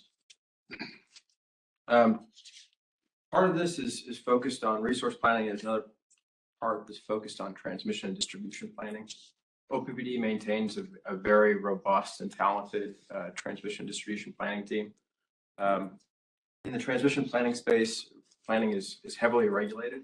It's heavily regulated by the Federal Energy Regulatory Commission, and that those policies get passed down through NERC, North Electric Reliability Corporation, and then SPP, which we've talked about previously, and NMR, the Midwest Reliability Organization. To date, and over the last year in the reporting period, OPPD has had no compliance violations with our planning process for transmission planning. And further, we've anticipated changes in this policy area as well, and new requirements require that OPPD plan for central reliability services like voltage support, frequency response, load ramping and balancing, all of which we do collaboratively within our systems transformation planning. Additionally, I'd add policy continues to evolve in this arena as well. And so there is a new FERC issued order 896, which directs NERC to develop a new standard by Q1 of 2025 to address reliability concerns related to certain temperature events. OPPD continues to be aware of this and incorporate these considerations into our planning process. Okay. Next slide.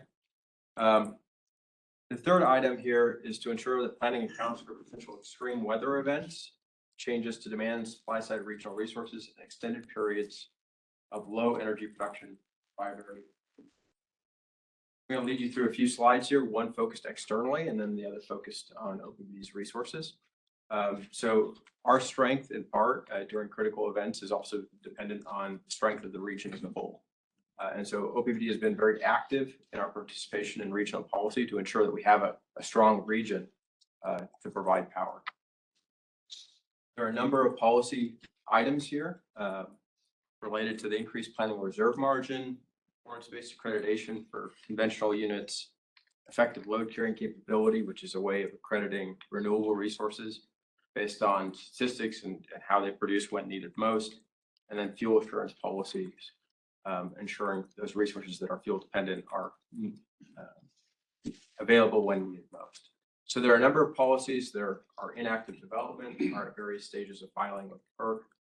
OPPD has participated in hopes to build a stronger region that we can depend and be part of.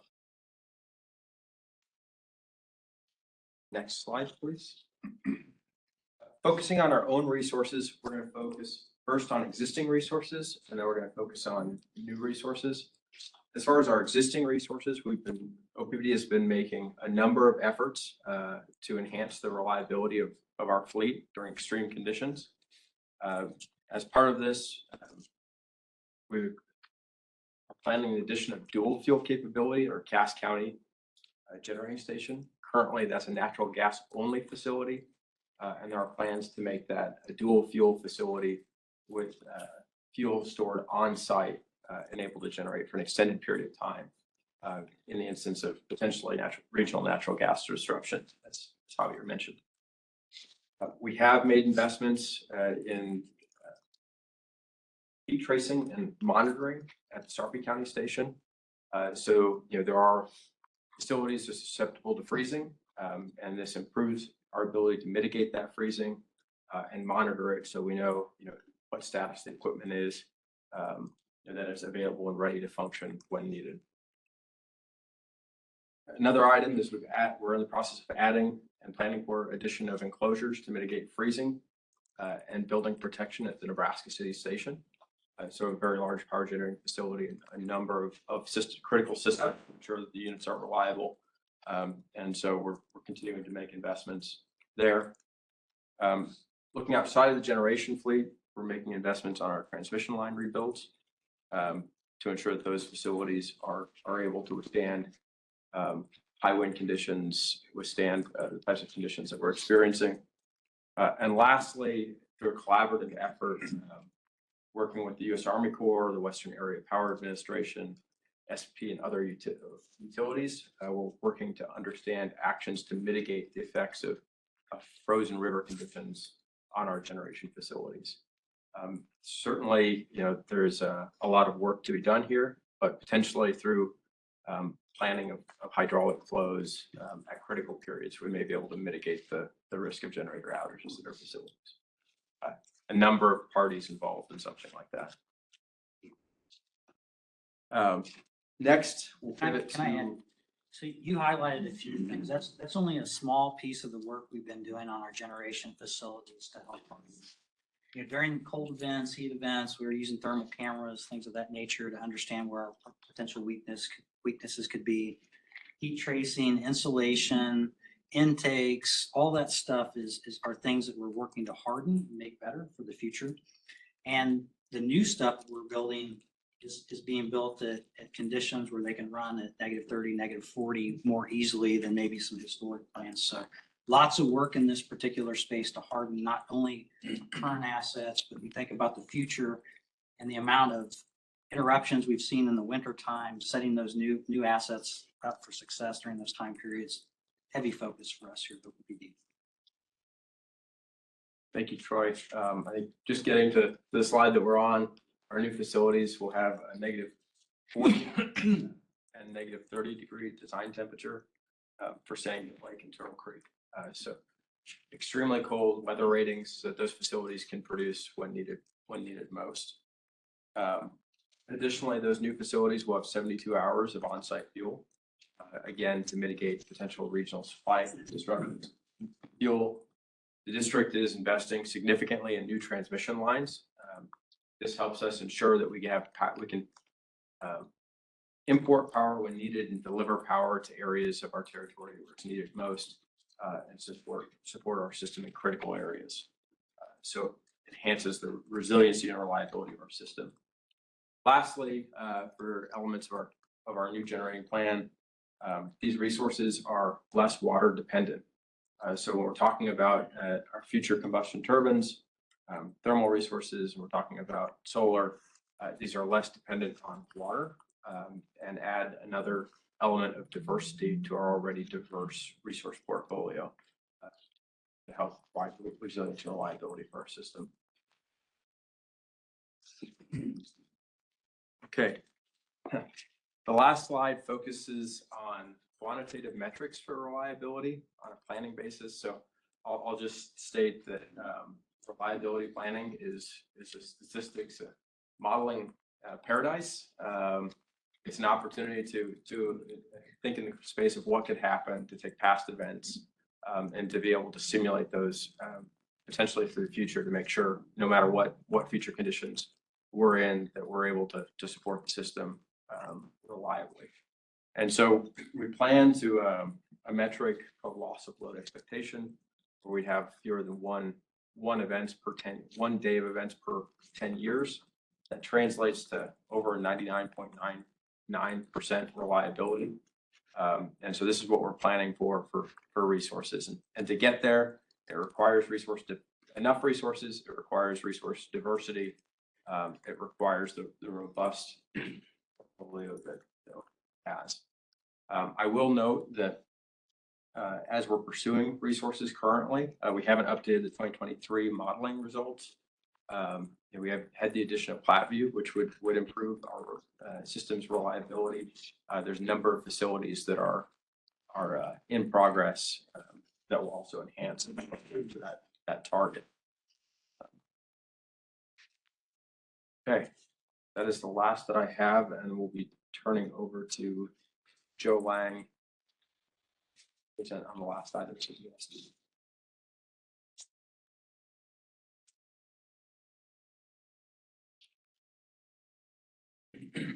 Advance to the next slide.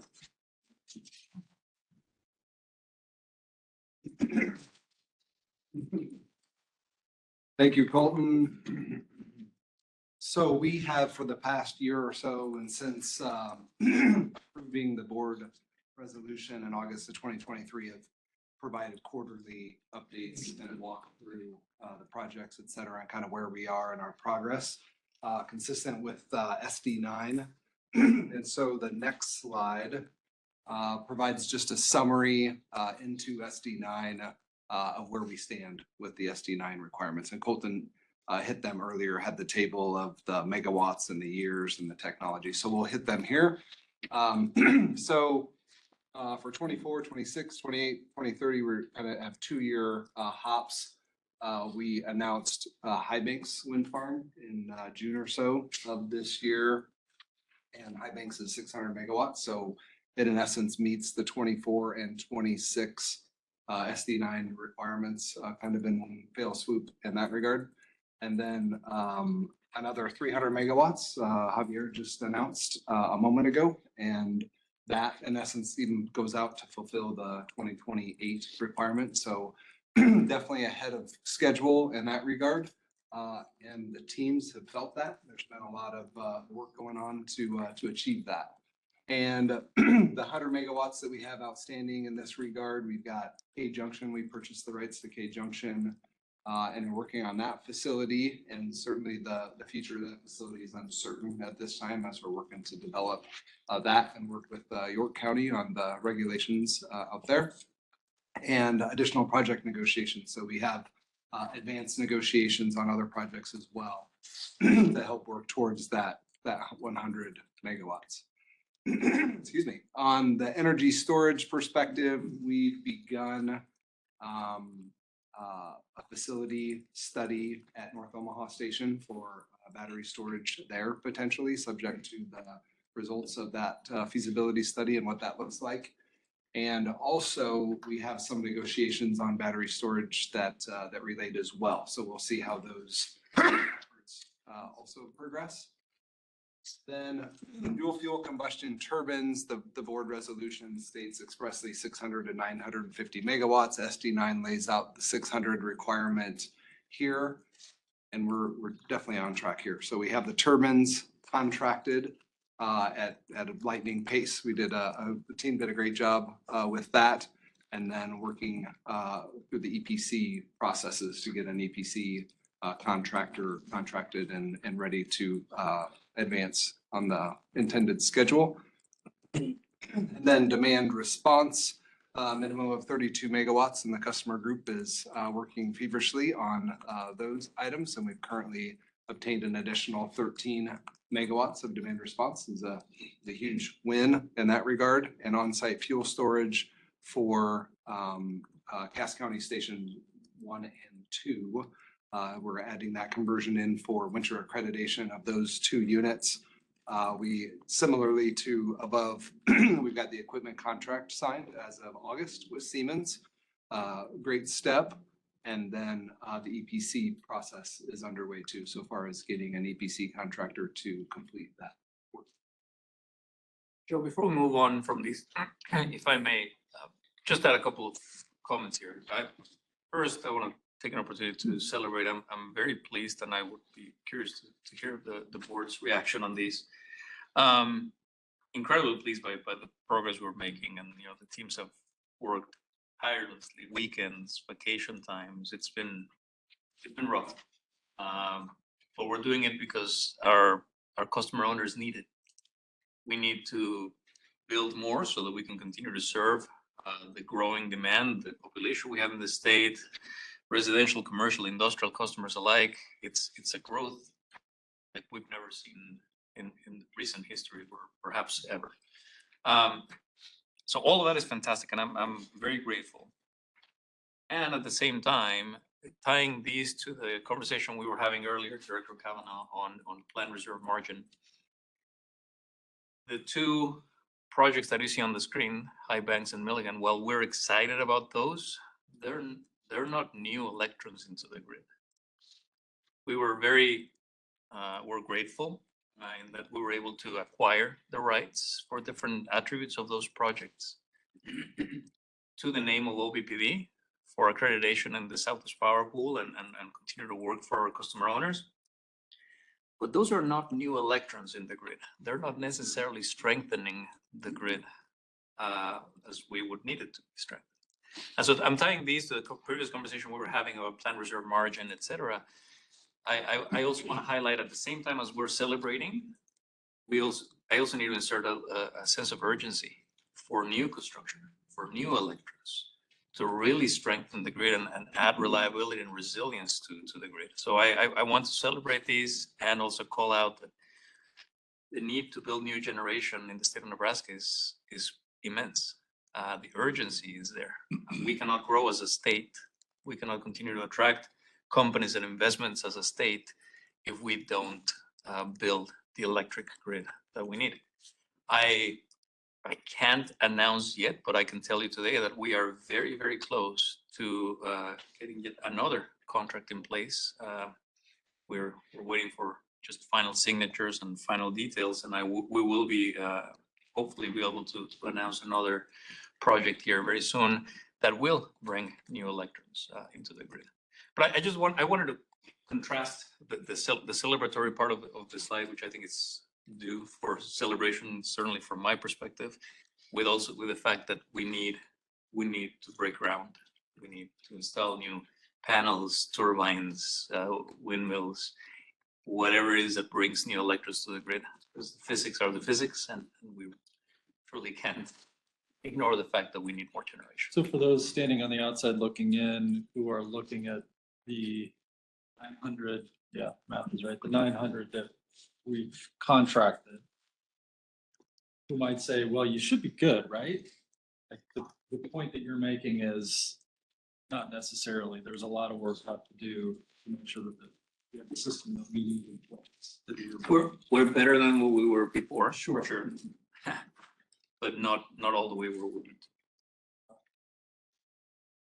Well, I think we discussed earlier that we all succeed or fail together as a region because it is a shared grid across SPP and even connections to other grid locations. And so, we are getting credit for the resources, but they are resources that were already online in the capacity market and energy being sold merchant. So, it does help us check boxes on our chart, but it does not yet meet the need for additional energy for if there's new demand coming online, you have to have new resources coming online, as Javier said. And so I'm glad to hear about the progress that we have made in achieving the things that are on our objective list, as outlined in the policy update from last year. And I also look forward to hearing how we're going to continue to collaborate about ways to bring new projects online and successfully install new transmission and all of the types of work that we know are necessary in order to achieve these objectives. We do need assistance. We need to partner with economic development organizations and rural counties and everyone across the state and the region in order to achieve that. So I'm very glad to hear that we're going to continue that collaboration and looking forward to hearing how others who want to see the success that comes from the availability of that electricity and that power in our grid, how they will continue to support what we know is necessary in order to provide the affordable, reliable, and environmentally sensitive energy that we talk about internally. So glad to hear the focus on that in those partnerships, because we can't do it alone, either with relation to other utilities or with relation to other partners in our community. So glad to hear about that focus. Joe, can you explain what's included in the demand response, the 13 megawatts of demand response that you've contracted for? I think we have somebody, Oh, do you have somebody? my understanding is someone may be here or on the phone that can speak to that. Okay. Jim, do you know if anybody's the 13 megawatts of the incremental demand response we've been able to capture? What's included in that figure? So that would be the smart thermostat, that would be the rate 467 riders. Okay. Particularly. So it's not new programs, it's expansion of existing programs. Modification, a lot of it is customers who were participating in the summer are now also participating in the winter, and more customers on smart thermostats. I think this one has a lot of potential going forward. As we talked about earlier with AMI and new rate offerings, new products, I think we have a lot of opportunities going forward. this is just expanding the programs we currently have. Okay. To the last slide. Is a recommendation from the System Management Committee. Maybe I'll pass it to Director Moody as the chair of the committee. Yes, thank you, Joe. So this is the system's recommendation. Now would be a good time for us as a board to ask any final questions. I guess Aaron, if you could back it up 2 slides, I would appreciate it. I want to draw our attention to this is a new line that we added when we approved the update to SD9 connected to approval of NTG last year. And so what I'm zeroing in on is the phrase that says, and obtain annual board affirmation on current plans for developing new bulk electric system resources. So I don't want to overcomplicate this exercise and suggest that we need to go through all of the same planning that we did last year, right? That's a Herculean effort. But I am interested in the board's perspective on this report and your thoughts on this is a new thing for us a little bit, right? So I'm curious about how y'all are feeling about what we've received in terms of a monitoring report and if it scratches that itch that I think we created when we discussed this a year ago.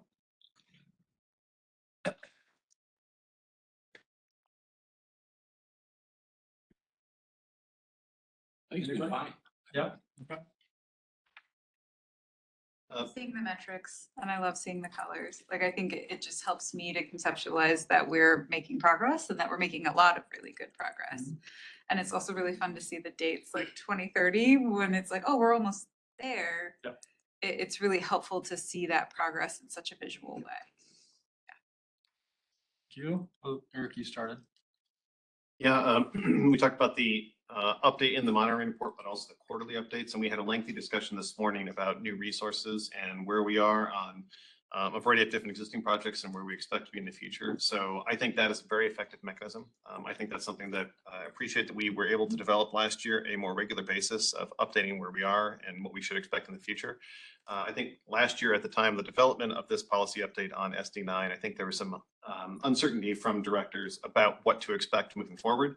And I think those quarterly meetings with a much more proactive, in detail presentation about what to expect in the future has been very, very informative for me. And so, you know, in addition to the monitoring report data, I think that has been very helpful. Echoing Director Howard, I also am very glad to see the green circles slide and all the boxes that are getting checked. And I think it's a good demonstration that when the board sets an expectation of what outcome to achieve and we have clarity, that it helps to lead to direct actions that will get to those outcomes. And so I think this was a very effective collaborative process that we ended up with last year. I know that between June and August was a tense time for everyone. But by the time we had the policy update finalized and the approval of near-term generation, I think in the following 12 or 13 months, we have seen success after success after success. And so I think this has been very beneficial. And it's been very helpful for me personally as well to validate, yes, the recommendation from the systems committee that we are sufficiently compliant with the policy language as written is correct. And I do agree based on all the information we've seen. Okay. Thank you. Any other thoughts, colleagues? So I'll just quickly add that when I think about the near-term generation plan, it's a 2-part equation.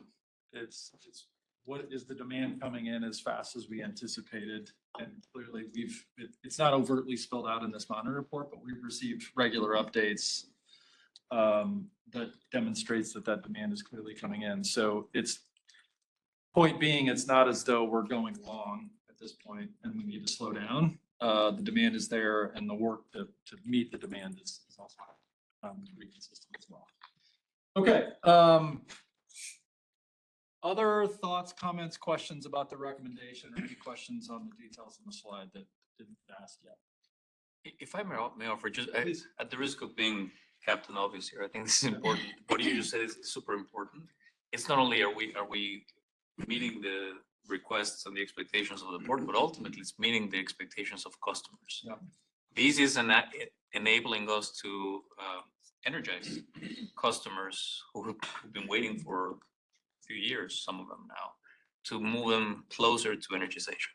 So I think that to me is the critical piece here. That's the reason why the board asked us for an expeditious deployment of resources, is so that we can then do what we are supposed to do, which is energize our customers, provide that service. And I'm very pleased to see that that's starting to happening at a relatively faster pace than I thought it would. Yeah. Thank you for that. That's great. Any other? I just had a comment, Yep. you know, given the growth, I mean, the last couple of years, Omaha and Douglas County has been recognized as having one of the fastest growing economies and and population in the country, really. And so, given that, I think we need to continue on this journey, I guess.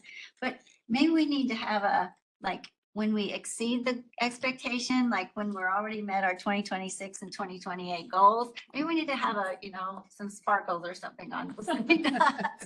But certainly, I want to acknowledge that we are ahead of schedule on some of those expectations that we put, that a lot of us had real severe misgivings about whether we would be able to meet those, and here we are ahead of schedule. And so thanks to all the teams that worked on this, and let's give ourselves credit, or give the teams credit for really meeting and exceeding those benchmarks that we put into place that we really didn't know if we would hit those or not. So thank you. Here. It's well said. Other comments? Okay, we are on the reflection slide. So parroting what Director Bogner did earlier, before the board weighs in, I'm going to turn to you, Javier, and ask if SD9, as it's currently written, is meeting the needs from your standpoint. Something you have in your mind that might suggest a refinement. No, I think it meets the needs today. Part of our Powering the Future 2050 vision includes the vision of having perfect power. That assumes we have enough power. This is certainly moving us in the right direction. I think where I hesitate a little bit is a conversation that we're going to have to continue to have. We had it last summer. We will need to continue to have a conversation on load growth. This certainly helps us respond to load growth, respond to weather events, respond to the grid as a whole. I think the conversation between SD5 on customer satisfaction, SD11 economic development, SD9 resource adequacy, I think this is one where I think we're all going to have to continue to have that conversation. We will, based on the information I have today, we will continue to have more and more requests. Requests for megawatts that we haven't even started talking about. How do we meet that? I think the next topic here, we'll talk about some of that, and how do you as a board come together and we make decisions to meet the growing load that we have in the district in a manner that's affordable, reliable, and sustainable. So this certainly helps a lot. And this is, by my book, resource adequacy is our number one priority. And it's one that will take years and years and years for us to address. So this is certainly in the right direction. It gives me the right tools. And I'm emphasizing that this has to be taken into account with other SDs for us to serve that load. There's going to be more conversation about how fast we serve. I think to Director Mulholland's point about continue to build. Yeah. And I think the answer is yes. Lots of nuances about when and how and what we build, but we're certainly in a long decade of continued growth. Yeah. I think that'll segue into our SD7 conversation here in a minute. Before we do that, thank you for sharing that. Board members, any other reflections on what's been accomplished, challenges, strategic implications you want to offer before we move on? In the last year, we've had several conversations, and I've had commented a number of times about distributed energy resources and the role they will play in the future. And we don't currently have any policy or metrics in SD9 or SD7 or in our customer-facing programs currently. But I do look forward to additional resource planning efforts that lead to some expectations for what we will see there. We talked about it in the customer, the affordability presentation earlier, how low and moderate income households will participate in some of the demand side adequacy. We talked about it with the integrated distribution plan earlier in the year and looking at a hosting capacity analysis and a value of solar study. And so putting that back together as we look toward our upcoming IRP developments, I hope that that will collect into sufficient background information to give us some policy language and some metrics for what do we expect from our distributed energy resources, how will they provide services to our customers individually and to the grid more broadly. So as we look forward through future integrated systems planning, I do think that we have a lot of great stuff in process, and I hope that will get to a policy update. I'm not suggesting one now. I know we just did one last year, but I do think that there's a lot of stuff that will point in the direction of some of that customer side resource benefit being recognized and then specifically targeted in policy in the future. Is that, thank you for that, Eric. Is the IRP the primary place at which we start to get better visibility into what's possible there? Let me answer quickly and then I'll pass it on to Brad. Absolutely. If you see SD9 pretty much deals with capacity, resource adequacy. All the figures that you see here are megawatts, not megawatt hours, which I think it starts to address the energy benefit of having distributed energy resources. I think that's a natural evolution. What we're looking here, we're going after first and foremost is flexible load. Demand response measured in megawatts. Can we flex the load from customers when we need that to flex? Number one. But obviously in there, clearly one of the ways that we could do that is having solar panels and having batteries and having other devices that deliver not only the capacity, but then the second part of that sentence is energy, right? And I think that's a fantastic evolution, addressing capacity and then addressing the energy piece. And certainly that's something that would be included in the integrated resource plan. Brad, Colton? Yeah, nothing to add. Very articulate. Great. Wow, I hit it. You hit it, Javier. Way to go. Thank you for that, Eric. Colleagues, any other reflections? Okay. Great report. Thanks, everybody. Really well done. Very good work. Okay, we are on to SD7. I want to do something a little bit atypical here. Cliff and I connected, and his name's up there, but Cliff and I talked, and I'm going to handle the majority of kind of leading this discussion. And the first thing that I want to do is think about what's on our agenda for what we're going to talk about here so that we can sort of organize our comments a little bit. And a way to do that, honestly, I want to go through the slides super quick and say, on this one, we're going to do this, and this one, we're going to do this. So let's do that. So let's go to the next slide real quick if we can.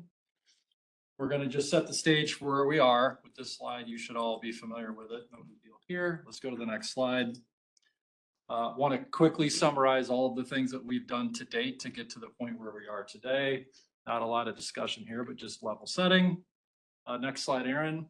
This will be a time for Javier and the team to broadly summarize a lot of what we've discussed and learned in the last 2 months.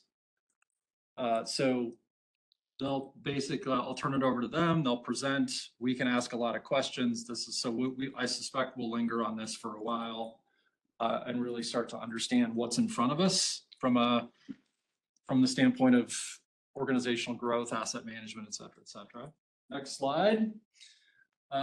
We will walk through the changes that are currently in front of us on SD7. So I'll go through these pretty quickly, but this will be the point at which we can talk in detail about what the changes are and what they mean. And then the next slide will be board discussion. So this is when we will discuss where we are with this strategic directive. And in particular, what I want to point out right now very clearly is we started this conversation probably a year ago or so with the idea of we want an interim metric. There is not one in the draft today. And that's because despite my greatest efforts to corral all of you people, we've not been able to get to a place where there's something that I can look around the room and go, this is where the majority of us are. So today, my objective in this board discussion is to see where y'all are at and see if we've got something that we can ideally open up for public comment from an interim metric standpoint. And so that's the central theme of this discussion that we're going to have. So I will be turning and looking at each of you and asking where you're at and what you're thinking at that point to try and get a sense for if we've got a landing spot. So that's the preview. Let's go all the way back to the arrows slide. There we go. Thank you. As you can see, the arrow has us at this place where we are at all committee to discuss. And typically this would be the moment when we've got a version that we're ready, we think is ready to go to the public. So in other words, normally the committee would have said, yep, here's the draft version. Let's bring it to all committee. Let's discuss, make sure the other 4 board members are comfortable. Yes, we look good. Let's send it to the public. Or no, we need to continue refinement. Let's send it back to committee. So we're at that we're at that zone where at the end of today, we should be able to make that decision ideally. If it goes back to committee or if it goes for the 30-day clock for public. Stop me if you've got questions, and systems committee members, we've discussed this many times, so chime in if there's anything I'm missing. Next slide, Aaron. So our actions to date, as I was reflecting and reviewing this yesterday, I actually realized that there are 2 systems meetings that aren't on that list. We met 3 times in July, as I said. The 15th and the 26th were also 2 more systems committee meetings. So first thing I want to do is acknowledge that the systems committee has been hard at work at this, meanwhile doing a lot of the other work that the committee has to be doing. We're very, very busy. The other thing that I want to highlight here is that this doesn't necessarily reflect all of the one-on-one meetings we've had, the phone calls, the Javier talking with 2 or 3 of us individually, like the volume of work that's gone into trying to ascertain the direction we want to head with this has been, you know, from my standpoint, from a policymaking perspective, over the course of my 8 years, there's been more energy put into this than anything else that I've seen. And rightly so, because these are really important decisions that we're endeavoring to make in front of us. So lots of work that's not reflected up there. And I want to, again, express a little bit of gratitude to not only all of you for having those conversations, but also to you, Javier, and team for, you know, bringing a lot of new things to light that we hadn't necessarily seen before in terms of what the next 2 decades look like. So with that said, I think the next slide is really where our goal today was to start to give the public a slightly better perspective for what all of us as board members have learned in the last 2 months, as we've had discussion after discussion about, and Javier and the team have done a really good job of saying, okay, we want to, I think the theme that I kind of drew from it is there is a lot that we have in front of us that some of which is clear, some of which is not, but it's pretty significant. And I know that I'll just speak for myself. I, as a board member, didn't fully understand visibility into all of the things. So that's a big part of what I think we've done over the last 2 months is get better visibility into what some of those things are. It honestly was way too much to try and do it all and give the public the full view of it. So the goal today was to try and get a little bit of the tip of the iceberg to summarize some of what we've learned and heard. And again, for board members, as we go through this, this is an opportunity for us to ask questions as we go through. If there's anything that you're still wondering about that, you know, you would benefit from clarity so as to inform your decision-making as we go forward. So I'll turn it over to you, Javier. Yes, certainly. So I'll give a relatively quick high-level overview, and then I'm going to ask my team to provide comment, maybe starting with Troy, on the assets on the system, regulatory uncertainties, certainly financial pressures, et cetera. What I would like to begin with is by thanking the board. The board's policies in the past, I would say since 2019, when we got we established the goal to be net zero carbon by 2050. Clearly had a sustainability flavor to that, and it's eliminating greenhouse gas emissions as much as we can, et cetera. But the other very welcome aspect of that policy was it forced us to think long-term. Shortly after we got the net zero carbon by 2050 strategic directive amendment on SE7, we began thinking, what else do we want to be by 2050? That led us to developing the Powering the Future to 2050 vision that talked about perfect power and customer freedom, a cleaner world, and all of these other things that we need to start working on in order to become the utility we need to be by 2050. And this is in response to the suite of 15 strategic directives the board has. Fast forward a few years, now we find ourselves in 2023, 2024, talking about interim metrics. And yet that was another really good opportunity for us to think in more detail about future plans. And when we think about future plans, you know, anything beyond the next 5 years, people, with common knowledge would say, hey, beyond 5 years, who knows, right? You really can't have a plan because too many things will change. Well, that's changing. These conversation about SZ7 and interim metrics really forced me and forced the team to go down a little deeper and start really imagining the different steps and planning that would need to occur between now and 2030, 2035, 2040. That's only 16 years away. And as you heard, the board heard earlier in closed session, and we just talked about SZ9, for example, a lot of these projects, the projects that we're working on are taking now, instead of taking 3, 4, 5 years to complete, now we're talking 8, 9, 10 years to complete. So this conversation, to be honest with you, it helped me ground a lot of the ideas we had for the future into more concrete plans. And so I would like to just touch on the categories of challenges and opportunities that I can see between now and 2050, the amount of work we have. The board has asked us to decarbonize as fast as we can. The board has asked us also to provide affordable, competitive bills, rates to our customer owners. And the board has also asked us to provide customer satisfaction and high levels of reliability and resilience, amongst other things. Looking at all the things that we have to invest into the future, one of it, the first thing I would like to touch on is our asset base. And acknowledge that Froy's team and our organization has been investing a lot of time and money in keeping our units, generation, transmission, distribution systems in good working order. And at the same time, acknowledge that some of those units are getting really old. We just a few weeks ago, we had a celebration at our North Omaha station celebrating 70 years of continuous operation of our North Omaha Unit 1.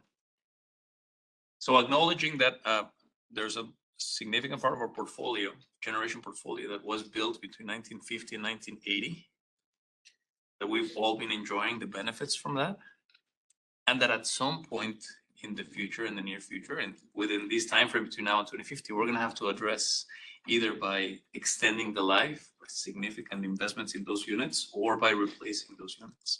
So asset life is important, not only to, we need to bring assets, not only to serve new load, we very clearly are going to bring new assets to replace aging assets. That's a big part of the considerations that we need to have. And when those new investments are going to come in, play a very important role in decision making about all the different policies the board is considering.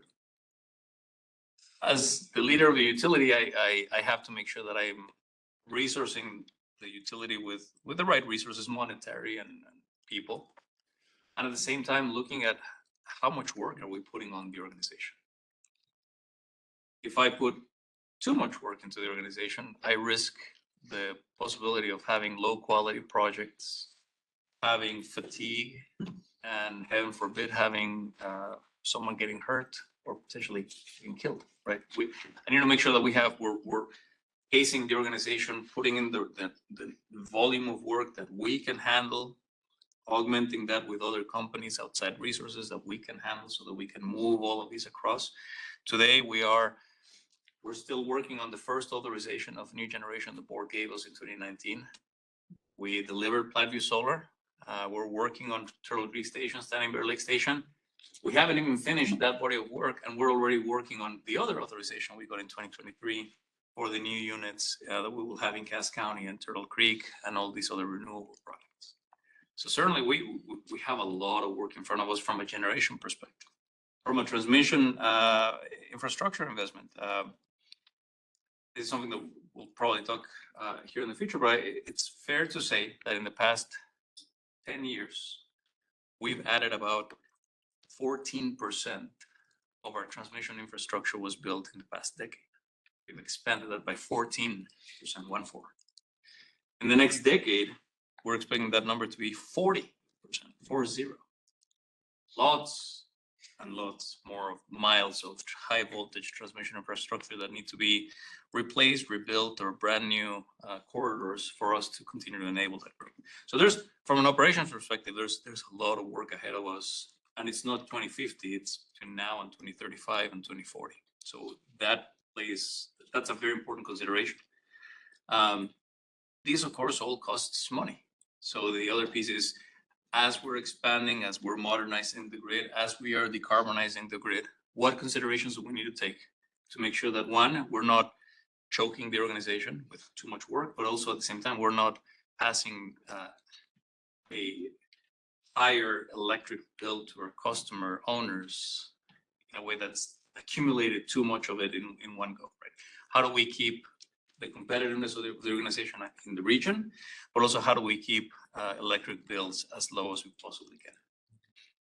I'll make a pause here because I strongly believe that we're not alone. This is something that's happening across the nation, meaning we're all facing the growth, the challenges of growth. We're all facing aging infrastructure. And we're all likely going to face rate pressure from coast to coast. But I think it's important for us to, within that rate pressure, have a very thoughtful consideration about how fast, how gradual can that rate pressure be in order for our customer owners to continue to afford the essential service that it's electricity. So the last thing I will say is on the sustainability piece, acknowledging that we're still emitting between 8 and 9 million metric tons of CO2 every year. There's a clear desire to reduce that significantly. We used to emit over 13 million metric tons. So we reduced this significantly. We're between 4.5 and 5 million metric tons of less CO2 we're emitting today than what we were emitting in 2013. But there's still a lot to go. Every year that goes by is an extra year of cumulative emissions. So it's how do we balance our goal to lower emissions as fast as we can, acknowledging that there's a lot of work that needs to happen within the utility, a lot of steel that needs to be decommissioned, a new one that needs to be commissioned, and solar panels and windmills, et cetera, and pair that with rate pressure. That's at a high level. The conversation that I've had with board members here is the world as I see it and the challenges we have in front of us and how that should inform the policy decisions that the board makes. Not only, we're talking about SD7 now, but I think these will inform many other SDs about how does the board want to direct the organization going forward. But with that, I don't know, Troy, if you want to start by just chatting quickly about the aging infrastructure and what you're seeing on your aging infrastructure and also the new infrastructure that we're bringing online. Yeah, I think you covered a lot of it, Javier. So the amount of infrastructure that we're either needing to replace or build new next 10 to 15 years is daunting. It's unprecedented. We've never tried to execute this much work in one given time. And it's essential that we do so to maintain the reliability of the grid that we have here in Nebraska. And I know the board knows this. I'll just say it. It's also a difficult time. You know, there's lots of stress on the supply chain for electrical equipment. That brings its own challenges. It's becoming harder to find large firms to build and help construct these things, to find engineering resources. So all of that comes into play as we think about this future in front of us. Javier used a term the other day that kind of stuck with me, specifically for the expansion that we're seeing. I think he used the term once in a generation. We haven't seen this in many, many, many years, if ever, at this rate, this speed, this volume that we need to execute to serve the growing region that we have here. And at the same time, we have a lot of assets that are starting to get to that end of their life cycle. Think about your house if you have a 20, 30-year-old house, you start having a lot of things you need to replace all at a given time because it was built all around the same time frame. We see the same thing in that space from a generation, from a transmission, from a distribution standpoint. You know, we have a few hundred miles of transmission that we know we need to replace in the short term. That's new, that's replacement, all of that coming together kind of at the same time. We have a downtown network that served us really well, but we're to the point where we need to start pulling out some of the transformers and cable and things and equipment that's underneath the streets downtown. We have redesigns of our distribution that we need to start working through because we see growth, we see age and things of that nature. The Bellevue area is a good example of something that we have focus on in the near term that we need to spend some time on. Javier mentioned the aging peaking facilities. Some of our units at Jones Street and Sarpy, it's becoming very difficult to find replacement parts for them because they're at the end of that life cycle. They're kind of unique units to start with. So we need to have plans in place to start to think about how are we going to replace those, and at the same time maintain the reliability that we need because we can't afford to lose any capacity as we make these transitions.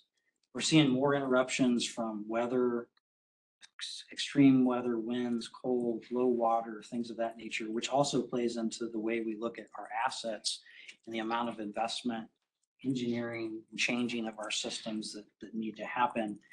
And, you know, that's just the generation T&D side of the business. And then you also have AMI, which is coming up, and all of the reset that we're doing here at OPPD of major hardware and software, because of what we have now is not going to be supportive of what we need for the future and what our customer owners are expecting. Think about what you have available, you know, from Amazon and some of the others, the transparency you have. These type of assets are gonna help in that particular space. I can honestly say I don't know of any utility right now that's at the space we are where they're trying to execute all of these things at the same time. I've actually heard that from a third-party strategic partner that we have who works with utilities all over the United States. Javier talked about the industry's hitting there. We're feeling it now, and we're going to feel it for the next 10 to 15 years. I think about the stress on my employees to try to keep up with what we have right now. We're outsourcing as much work as we can, but we also have a lot of employees who are working 500, 600, 1,000 hours of overtime in a given season or a given year, which is not sustainable. So we're trying to work through that. Our safety group is leaning into that, trying to help us with that. We're trying to find additional resources outside, but the amount and volume and speed of what we're trying to execute is just immense. Can I pause on that just for a minute? Just a reminder, you know, that the board has been very gracious and helping us approve budgets every year. The past 3 budget cycles, we've had significant growth, higher. We have today more employees and significantly more employees than we had just 3 years ago. We're looking at ending the year with about 2,200 full-time OPPD employees. That's not counting the people we employ indirectly via contractors, et cetera. That's close to 4,000 people. We have today between 400 and 500 more full-time employees we had just 3 or 4 years ago. And yet with that, the fatigue element continues to be an issue. Gina Langle from our Vice President of Safety and Facilities was sharing with me some statistics on fatigue. Absolutely. So we looked at the craft, you know, and Troy mentioned this in there, but the craft on average since the beginning of this year have worked anywhere from 9 to 16 extra hours each week. That's an average, you know, on that. And a lot of them, they're up 50 to 94% in overtime than they were previously 2 years ago. And it seems like a lot of people think the obvious answer to this is we'll hire more people, right? But there's also a training aspect that has to come with that. that we have to, just bringing more people in order to make sure we're doing this safely. We really do need to have the technical training behind it and the time and experience on the different units. Each unit is different. Each unit that we put, every time we replace a unit, there are transferable skills, but there are some specialized skills that are different. We talked about the designs of these different facilities being different now. And so we need to do that. So we need enough time to get people so they're trained to be able to work on those types of things. I will say, we don't have a great number for our exempt, in all transparency, for exempt employees, because they don't get paid for overtime in a lot of instances. So we don't have that, but even knowing right now, from what we do know from just a couple of years ago, our exempt people are even up, about 40% in what they're working. And I think that's a small number, that it's actually quite a bit more than that. So we've spent a lot of time going around and asking people this year about how they, are you tired? How are things going? And it depends on the work group you go to. I mean, it really does on that, but they do mention, yes, this has been exhausting. We've had several disasters this year that we've had to work, and on top of it, we have other works, and some of the PMs get pushed back, because we have that. Troy, anything more to add to that? No, I think you covered it. I will say that, looking from the outside, apprenticeship, as an example, takes 4 years, right? Some of the operators that we train takes 4 to 5 years for certification. So it's a long runway, and the availability of that skill set outside the organization, it's already mature, it's just not there. So you have to grow it, you have to build it. And then, every construction firm is gobbling up as many engineers out there as they possibly can. So that's another area we're working on. So we're trying to get ahead of it, we're trying to move, but it's quite a task. I think when you ask my team, how do they characterize the work ahead of us? Tsunami comes up a lot when we have this conversation, because they're trying to figure out how can we possibly gobble the amount that's in front of us and still have a decent quality of life for our employees. So physical constraints, length of work is another one. And this is Brad. I don't know if you want to talk quickly about the regulatory construct and the reasons why it used to take us maybe 4 years to bring in a new resource online, and now it's longer, regardless of what type of resource. Yeah, we've talked a lot about the backlog and the generation interconnection agreements created enormous complexity, specifically for entities that are responsible for serving load and maintaining the reliability of the system. We've talked in systems over the last 6 quarters, 7 quarters about the totality of policy changes that are being pushed through the RTOs across the country. I think all for great reason, all very thoughtful, but the speed of policy change has been sort of unprecedented. I don't think is a hyperbolic word. And so when you talk about increasing the PRM multiple times in a couple of years, or establishing the PRM, multiple filings at FERC back and forth between the RTO and FERC to establish what goes in the tariff, talk about fuel assurance policy, talk about accreditation methodologies, how are resources treated from an accreditation perspective relative to their ability to serve load. And so these are not ancillary matters in the utility. These are core items. They are fundamental issues. And the volume of these things that are moving and the speed in which they're moving creates enormous challenges. And I think that's what we tried to get on this slide. Then I'm very excited also about the new technology. New technology that we have today already being deployed, and new technology that is in different stages of being commercially available and deployed. So that adds another element of time sensitivity to policy considerations. The idea of carbon capture and sequestration, which is really intriguing for us to begin to think about how would we implement the carbon capture and sequestration system on either one of our existing plants or potentially a future plant is exciting. And at the same time, it also adds length to deployment. One, because even though there are many carbon capture and sequestration projects deployed around the globe, they're mostly in the oil and gas extraction industry. There are very few of them in the electric utility industry. So we don't have a lot of experience. There isn't a lot of experience in installing these. We believe that would potentially add more time to completion. If we were to add one of those, hydrogen is another one. Exciting technology, lengthy in time of deployment, especially when you consider the source of energy that creates that hydrogen. If it's a green hydrogen or pink or gray or all these different shades of colors of hydrogen, there's an added timeline in there. Nuclear, really exciting technology, not new. We've had nuclear power for many, many decades, but the idea of being able to deploy small modular reactors or a different type of reactor technology that we have today that would deliver carbon-free energy is really exciting and lengthy in terms of approval, regulatory approval, et cetera, for that technology. So that's important to understand. And I don't want to take all the time because I think there's a lot of conversation the board wants we want to have. Before we go into financials, what Director Williams talked about earlier, we were talking about rates, right, and beneficial electrification. Well, whether it's beneficial or not, definitely what we're seeing is electrification for sure. Electrification of the economy. Things that were not electrified in the past are now being electrified, all the way from transportation to heating to the way we transfer information and technology. It's all significantly more electrified than it was before. I mentioned in the past, I actually have to think hard about the times during the day when I am not using electricity. Right?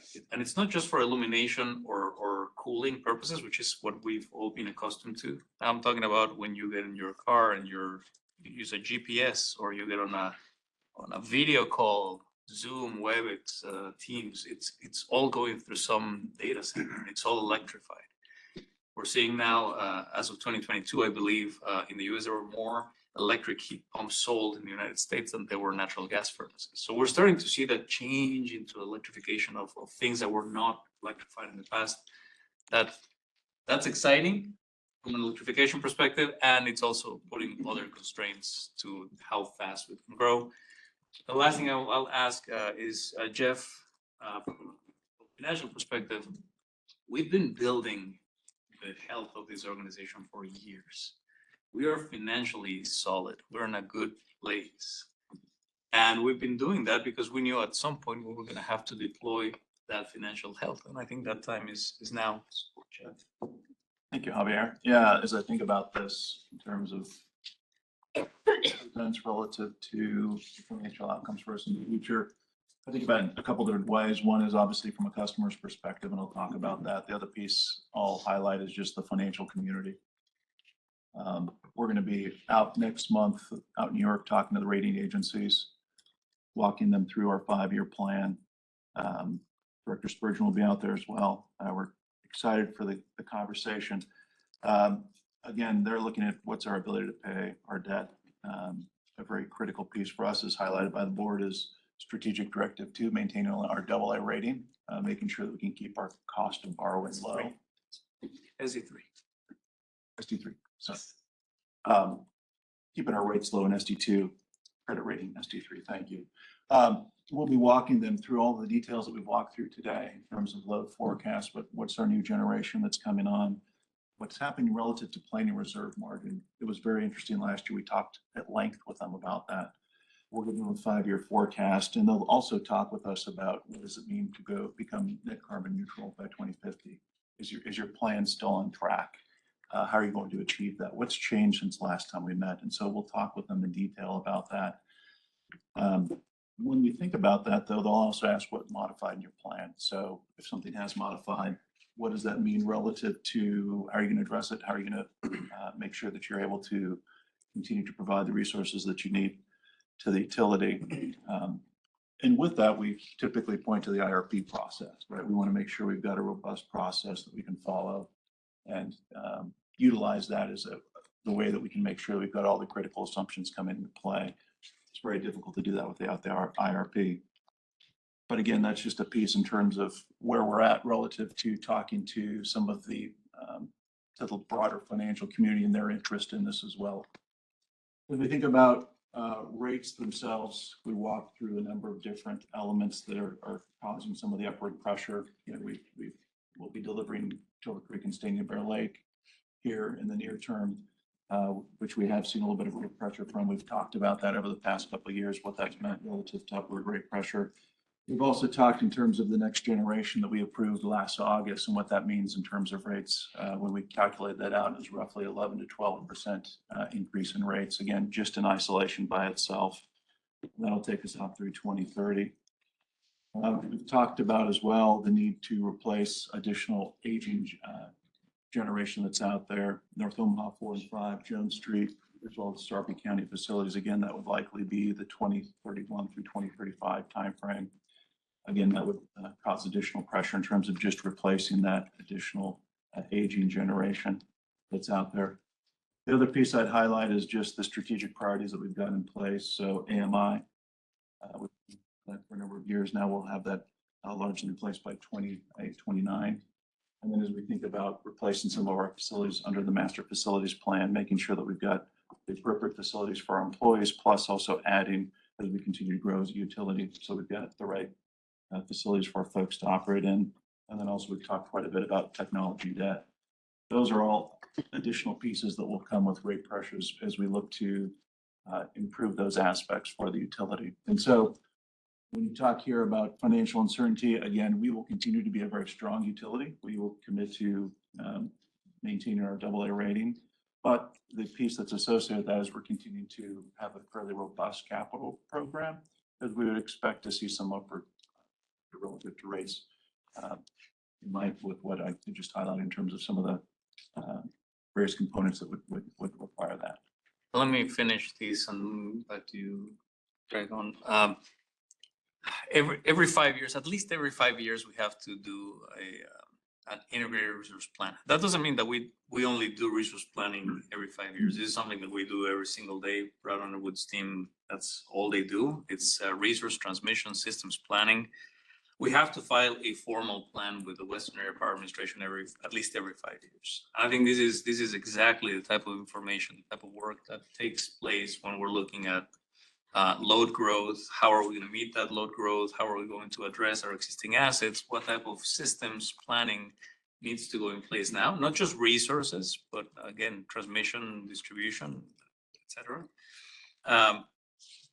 And as Jeff just mentioned, the landscape and the volume of work is significantly different than in the past. So along with an integrated resource plan or systems plan, we will also engage in long-term financial analysis and modeling to pair that with, say, this, as we're transforming the utility, we're growing, we're meeting load, we're going to need more resources of different types. These are the options we have.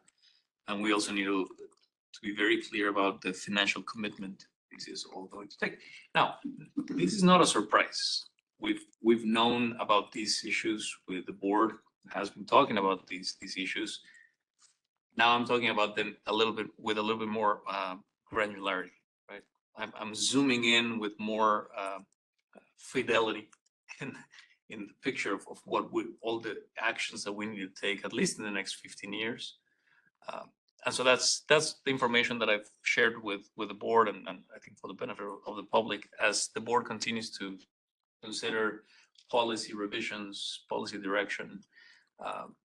That's the world as I see it from the CEO's chair, looking into the future, and very grateful again for the direction I get from the board, and incredibly grateful for your openness to hear the constraints, the challenges, the opportunities that we see on a daily basis. I'm really excited about the future. What you heard from my team is, hey, this is a lot of work, and it is, but it's exciting work. It's really exciting. It's energizing to me. It's what gets me up every morning, because what we do matters to a lot of people, and we're doing really good work to advance Nebraska and to advance OPPD. Back to you. Thank you. So that was super helpful. We really appreciate the summary. I guess I want to stop now. board colleagues and see, if you have, I mean, we've had detailed discussions about a lot of this stuff, right? So now I want to see if there's anything, any additional questions that you have, given what was just shared about what's in front of us, acknowledging that, Javier, to use your words, we're getting better fidelity for what's in front of us. And I also heard that the IRP will dramatically improve the visibility for what's in front of us. So, questions? I have a question. Yep. Javier, is it fair to say that you're asking us to, I'm not saying tap the brakes, but continue to move at a gradual process towards decarbonization rather than trying to expedite the process? Is that a fair thing to say? I'm gonna go back a little bit to the board workshop, right? If, of course, I'm not a board member, I'm not elected, and it's your vote, right? But if you were to ask me, based on what I know and how I see the utility, I clearly see the need for us to address emissions and sustainability. There's no doubt about it. And we've been making a lot of progress there. I believe that the decisions that we would make with regards to SE7 and interim metrics are very consequential and would have significant consequences for many, many, many years, if not decades to come. Based on all the different moving pieces we have, the uncertainties that we just discussed, from my perspective, I would like to have more clarity around the type of resources we're about to deploy, the technology we're about to deploy, what's happening with the marketplace, with the regulators, what type of load is coming. That's another very important piece. We're solving right now for almost 1,100 megawatts of new load. I believe we have significantly more coming, and we haven't begun talking about that. So I believe that waiting for the IRP process to work itself out, for the board to have more visibility into the load and technology regulations, finances, would be, from my perspective, I would like to have that information before making a decision. But that's, again, from my perspective, how it is.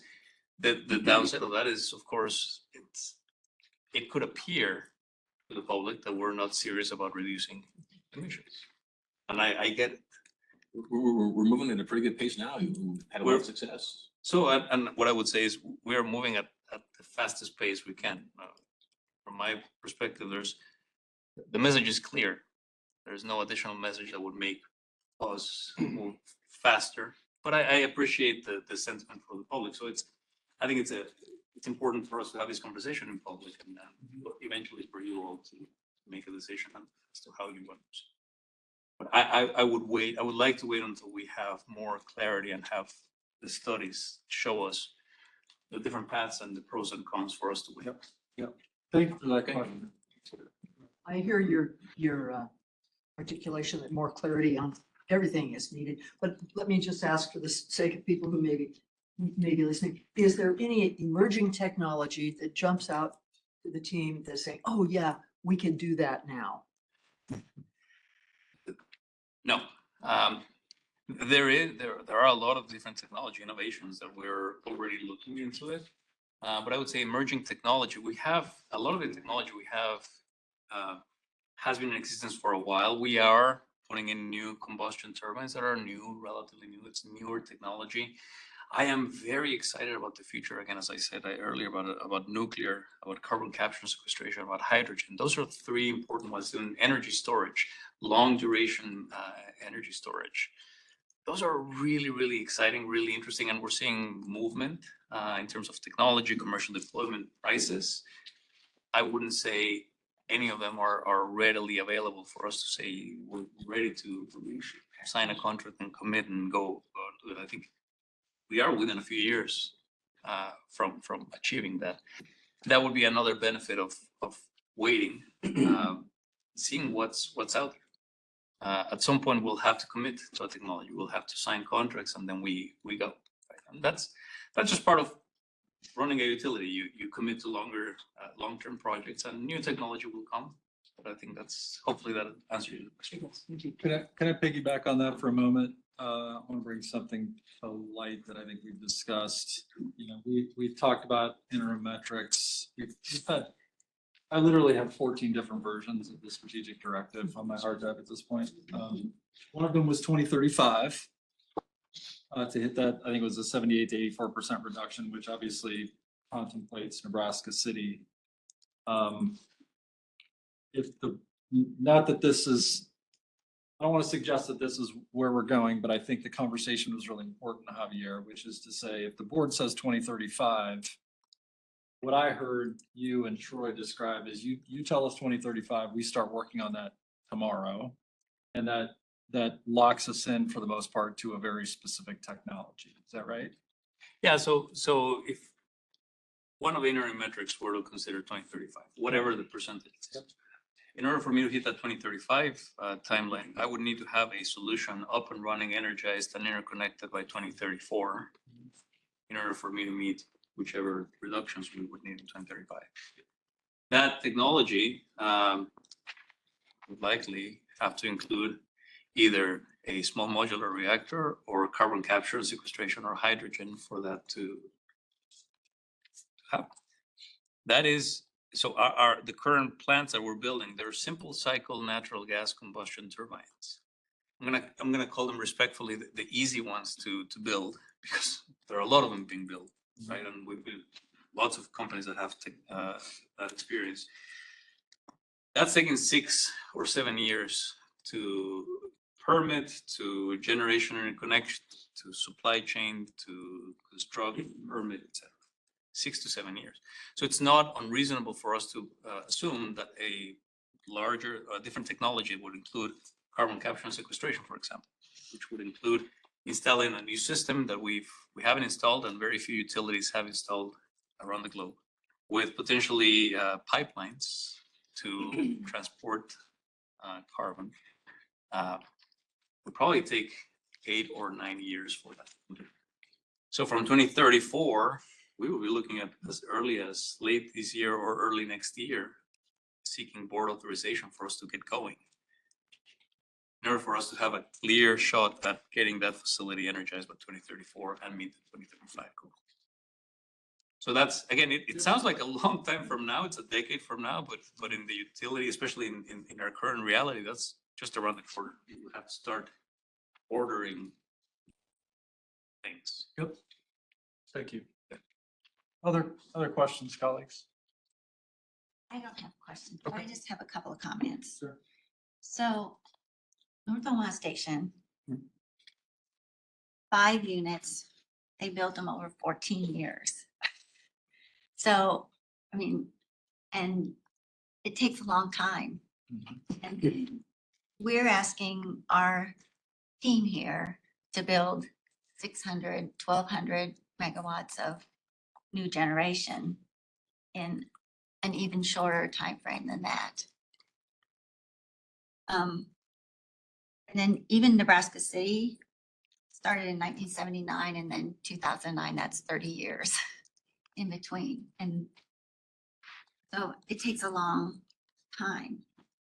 Utah NuScale, which is the modular nuclear, it was put on hold in November of 2023. That project isn't even going forward. And Georgia Power built 2 nuclear reactors. It took them over 8 years and $30 billion to get those into production.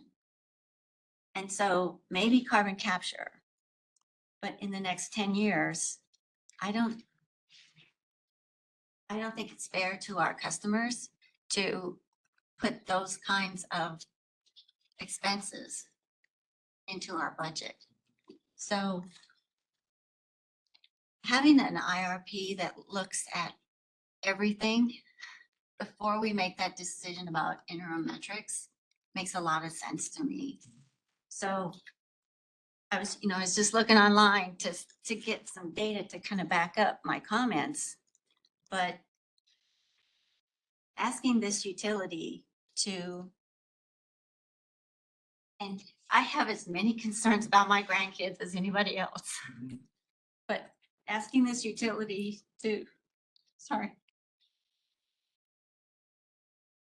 to overextend again and again, year after year, is not sustainable. And we have to be careful about sustainability. Yes. Thank you. That's really well said. So let me, I'm going to pivot a little bit on our plan of attack here. So here's what I want to do. The next slide was the red line version. I'm going to save that till the end because we've got some momentum on something specific here. So I want to go there now. Before I open it up, and I want to hear from systems committee members first in a moment. One of the things that I'd like to hear you all describe is,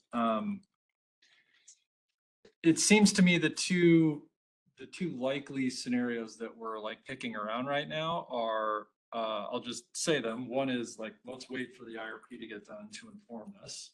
And the other is, let's set a date so as to inform the IRP a little bit, and then the IRP can then help us sort of refine and ratify that a little bit. So my question is, just to use specific examples, if the board says, puts on the table and eventually works towards 2040, which is what y'all presented to us in June. If that's what we say, how does that play into the IRP process? How does that inform modeling? Does that restrict it in a particular way that's unhealthy? Like, help us understand how these two things interplay with one another. That make sense? Yes. Quickly, and then Brad, maybe you can chime in here. In order for us to meet the net zero carbon by 2050, we already have that 2050 goal, right? So 2049, we need to have something in place for the totality of the net zero carbon by 2050. Acknowledging the operational constraints, et cetera, it's natural for the organization, whether we have an interim target or not, it's natural for the organization to assume and to start planning for sometime around 2040, we need to begin delivering parts of the solution so that we don't wait all of it until 2049. That's again, going back to sustainability, that's not sustainable. Absent an interim target, my expectation would be that the IRP would start revealing evidence of us starting to make significant changes to our generation fleet sometime in the 2030 to 2040 range with a significant amount of activity around 2040 so that we can then continue and finalize everything by 2049. That's how I see it. An interim metric that says 2040, I don't think it would significantly inform what the IRP would do. Again, because that 2050 is already informing 2040. But I don't know, Brad, if there's any comment you can make. Yeah, I think my mind went back to the technology question and the limitation of technologies. And if we have a discussion on a goal that shortens the possible timeline for a very meaningful technology to come onto the system, we're just getting very narrow. In other words, we only have so many tools to choose from. Sure. And that's part of the tension. Thank you. That's super helpful for me. Okay, before we have our board discussion, just any last questions for staff? Before I start calling on people and asking them how they're feeling. Okay, so I want to get a sense for where y'all are from an interim metrics standpoint. Systems committee, you all have been in the weeds with us the whole time, so I'd really appreciate it if I could hear from the three of you first. Should we see the proposed changes? The red line doesn't include any interim metrics at all in it, so I want to come back to that. And I'll just characterize, broadly speaking, like the things that were on the table, because we've had, I think, 7 or 8 different options at this point. One option that I know is on the table for us has been already made pretty clear. It's let's do the IRP and let that inform this decision. There was the original was for a 24, and again, I'm talking about this 74 to 80 or 78 to 84% Nebraska City. Like that's the metric that we're talking. 2040 was bandied about. We had some 2035 discussions, and then we also kicked around, let's set a range. Let's do 2038 to 2040. just so as to sort of set a line in the sand. And then again, the assumption there is we would write into the strategic directive, here's the general target we're looking at, but it will be informed by and refined after the IRP process. We would take that range and just go, okay, that's the answer. There it is right there. So that's the breadth. And I should say, not everybody agrees with any interim metrics at all, right? So like, that's how far apart we are, which is fine. I just wanted to at least put some of those options on the table for you all to think about. So hopefully that helps in terms of. I'll go first again. Yeah. Can I interrupt you real Sure. quick? I did have a question before. I think it was our last systems meeting where we asked how much of an ask it was to move the IRP forward a little bit. Before we get into that, can you speak to that a little bit? Yeah, I got a very high level draft from the team on kind of the schedule as stated. And right now, we're planning to start it next year. There'll be a fair bit of outreach and interaction with customers, kind of like we've been doing the last few years. And then we would conclude it in 26 and likely file in 26. Okay, and that's moving it forward a little bit, but not constraining you guys too much to do it properly. Yeah, I would say that's probably the original schedule. One of the complications with moving that around is we've got all these facilities to evaluate. And we're just sort of talking through, I think, what's sort of possible in that space, but the team remains exceptionally busy, and those are the types of things. I hope that's helpful. Yeah, thank you.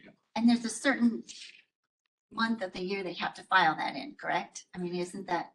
Yeah, I always get this wrong. I think it's by February of 27, but that's on an extension of a few months, and we're trying to get off that, so we intend to file it.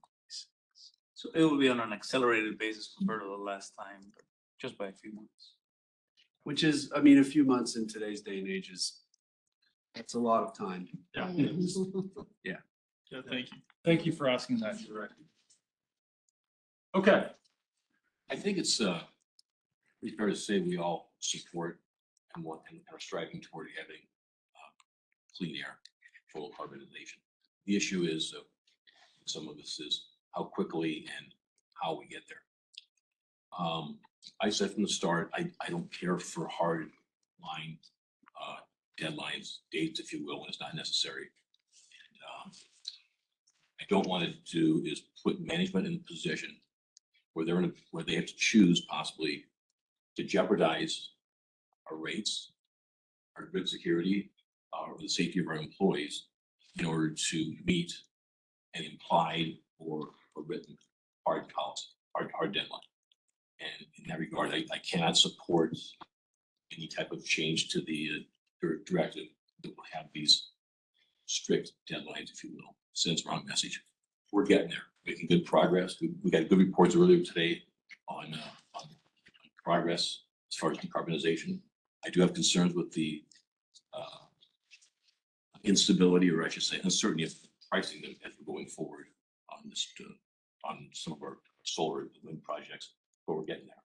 And that being said, again, I will probably not be voting to impose any hardened deadlines. Thank you for that. And reminder, everybody, we're not voting right now. This is just what we're going to put out into the public. So I just want to make sure that that's clear as we don't run afoul of any. Thank you, Mike. Matt, Amanda?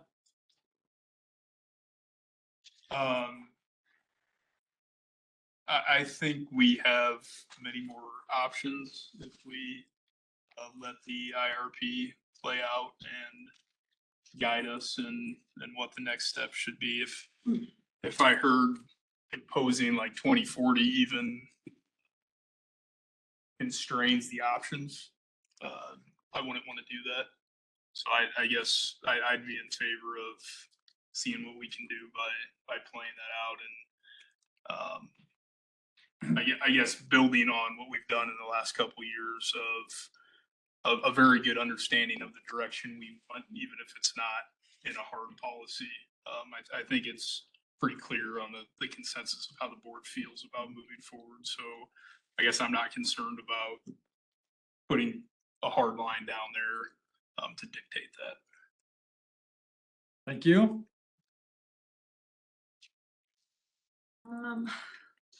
Okay, so I have been, in favor of the option, what we're calling option one, which is that, looking at the graph correctly, the 38 to 40, 2038 to 2040 have a reduction of 78 to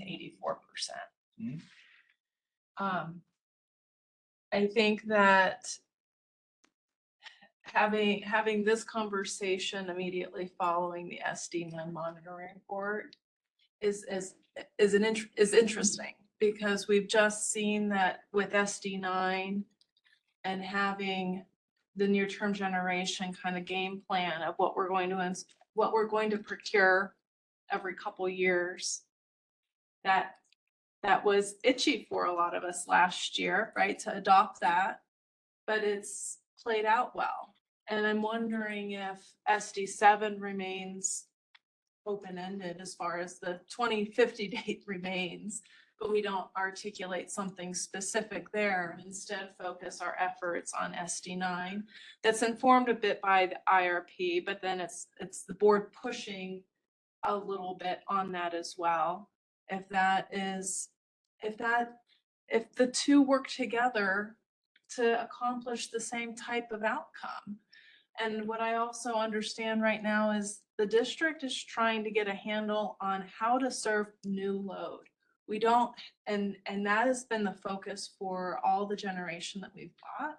And we have, I think, a good formula for what that looks like. You know, so much renewable, so much more firm resources. And so 2050 goal certainly has informed that. But what I see is we don't have capacity right now to internally think about how do we decommission old assets and replace them. That's what I'm hearing from you. And so I do worry about stretching the organization to a breaking point, not stretching for growth, but to a breaking point. That's what I'm hearing is the real concern. So I do think that maybe there's a the combination of SD9 working with SD7 is, I think we might have something interesting there that we could needle through a little bit more. And I presume that SD9 is informed by the IRP, so. I was gonna offer just quickly, I think that the IRP would likely come out with some resolution for some new resources, which will likely come with an SD9 revision. So I really like how you're linking those two. Yeah. I think I need to ask you for a little clarity. Yeah, sure. So yes, they're linked. If I can repeat back what I think. Not having dates in both. If we're okay with having dates in a table in SD9 that kind of articulate, here's our next 10 years of building. Yep. And what we're going to do, and then leave SD7 without interim dates. For now, maybe. Yeah. Sorry, I Maybe. interrupted. Go ahead. Yeah. So that's what I'm thinking about. Thank you for repeating Is that- so that I can digest it. I appreciate that. Yeah, thank Is you. that clarified enough? Yes, it did. Thank Because you. You're good. You're I feel good. like I can go either way. You're good. I feel like I heard from you earlier. You heard me. Okay. Mary, Eric, Sarah, anyone who wants to go, I would invite you in. I can go. So I've been a supporter of having metrics. I actually don't care as deeply about dates, but I care about doing something. And I think what I feel challenged by is we've had this 2050 date and I haven't seen a plan that gets us there. And it could be a technology issue, it could be a staffing issue. It speaks to, there are a variety of issues. But I really love what we did in ST9. I really love seeing green check marks. And I actually think we are an organization that likes lists and we like checking boxes and we like finishing things very clearly. And I think the board has been remiss in not giving you a list and not giving you those check boxes. And so I felt like this was an opportunity for that. I gave a lot of deference to the committee, right? Committee work is very important to me. And so my expectation when we started this was that we started looking for interim metrics, we would end with some interim metrics. While I'm not married to dates, I am married to some type of metric that shows us that we're headed in the right direction. I know the IRP is a piece of that, but what happens in the years when we're not doing an IRP, when we're not building a new plan? How do we get line of sight into whether or not we're reaching our goals and sort of putting the foundation in place for the larger house that we need to build? Those are the pieces that I was looking for when we were thinking about these changes. I appreciate these challenges. I'm fully aware of these challenges, the rate piece in particular. Actually, I have a curiosity. Jeff, when we're thinking of December for new rates, what kind of increase are we already looking at if we don't do anything with SD7? We're still in the process of finalizing that, so we just got the COP pulled together. Give you a range right now, we're looking at 5 to 7. We're already looking at a higher rate increase than what we had thought it would be, right? Like, I think we all bought into 2.5, these incremental increases. And so what's hard for me is that we're going to be asking a lot of our customers without being able to turn around and say, hey, you know, we actually have these very clear goals. I love SD9 because I can say, look at all these green check marks. Customers, we are doing it. We're getting where you asked us to go. And so I think a lot about how, you know, I've heard that it's like a small sliver of my constituents who are interested in clean generation and decarb, but it's actually quite a lot, right? I think when I knocked doors both times when I was running, I couldn't knock in 20. I heard about this all the time. And so it's not a small sliver. It might be a small sliver who are, you know, emailing us, but it's a big swath of people who are interested in us making better environmental choices. And so I think while I'm not married to dates, I am married to giving some sort of roadmap so that we have some line of sight into improvements and the direction that we're going in. Directionally, I think that's our role. Give you the direction, and then you sort of fill out how you get there. But I have a concern because 2050 is so far away and we don't have anything in between that time that says, hey, we're going in the right direction. So that's my challenge with this. That's part of why it's sort of, we're not nose counting, but it's hard for me to say like, absolutely, yes, I can vote on this. Because I'm not sure if it's sort of meeting the needs of the organization as I see them right now. Sure. Okay. Thank you. Perfect.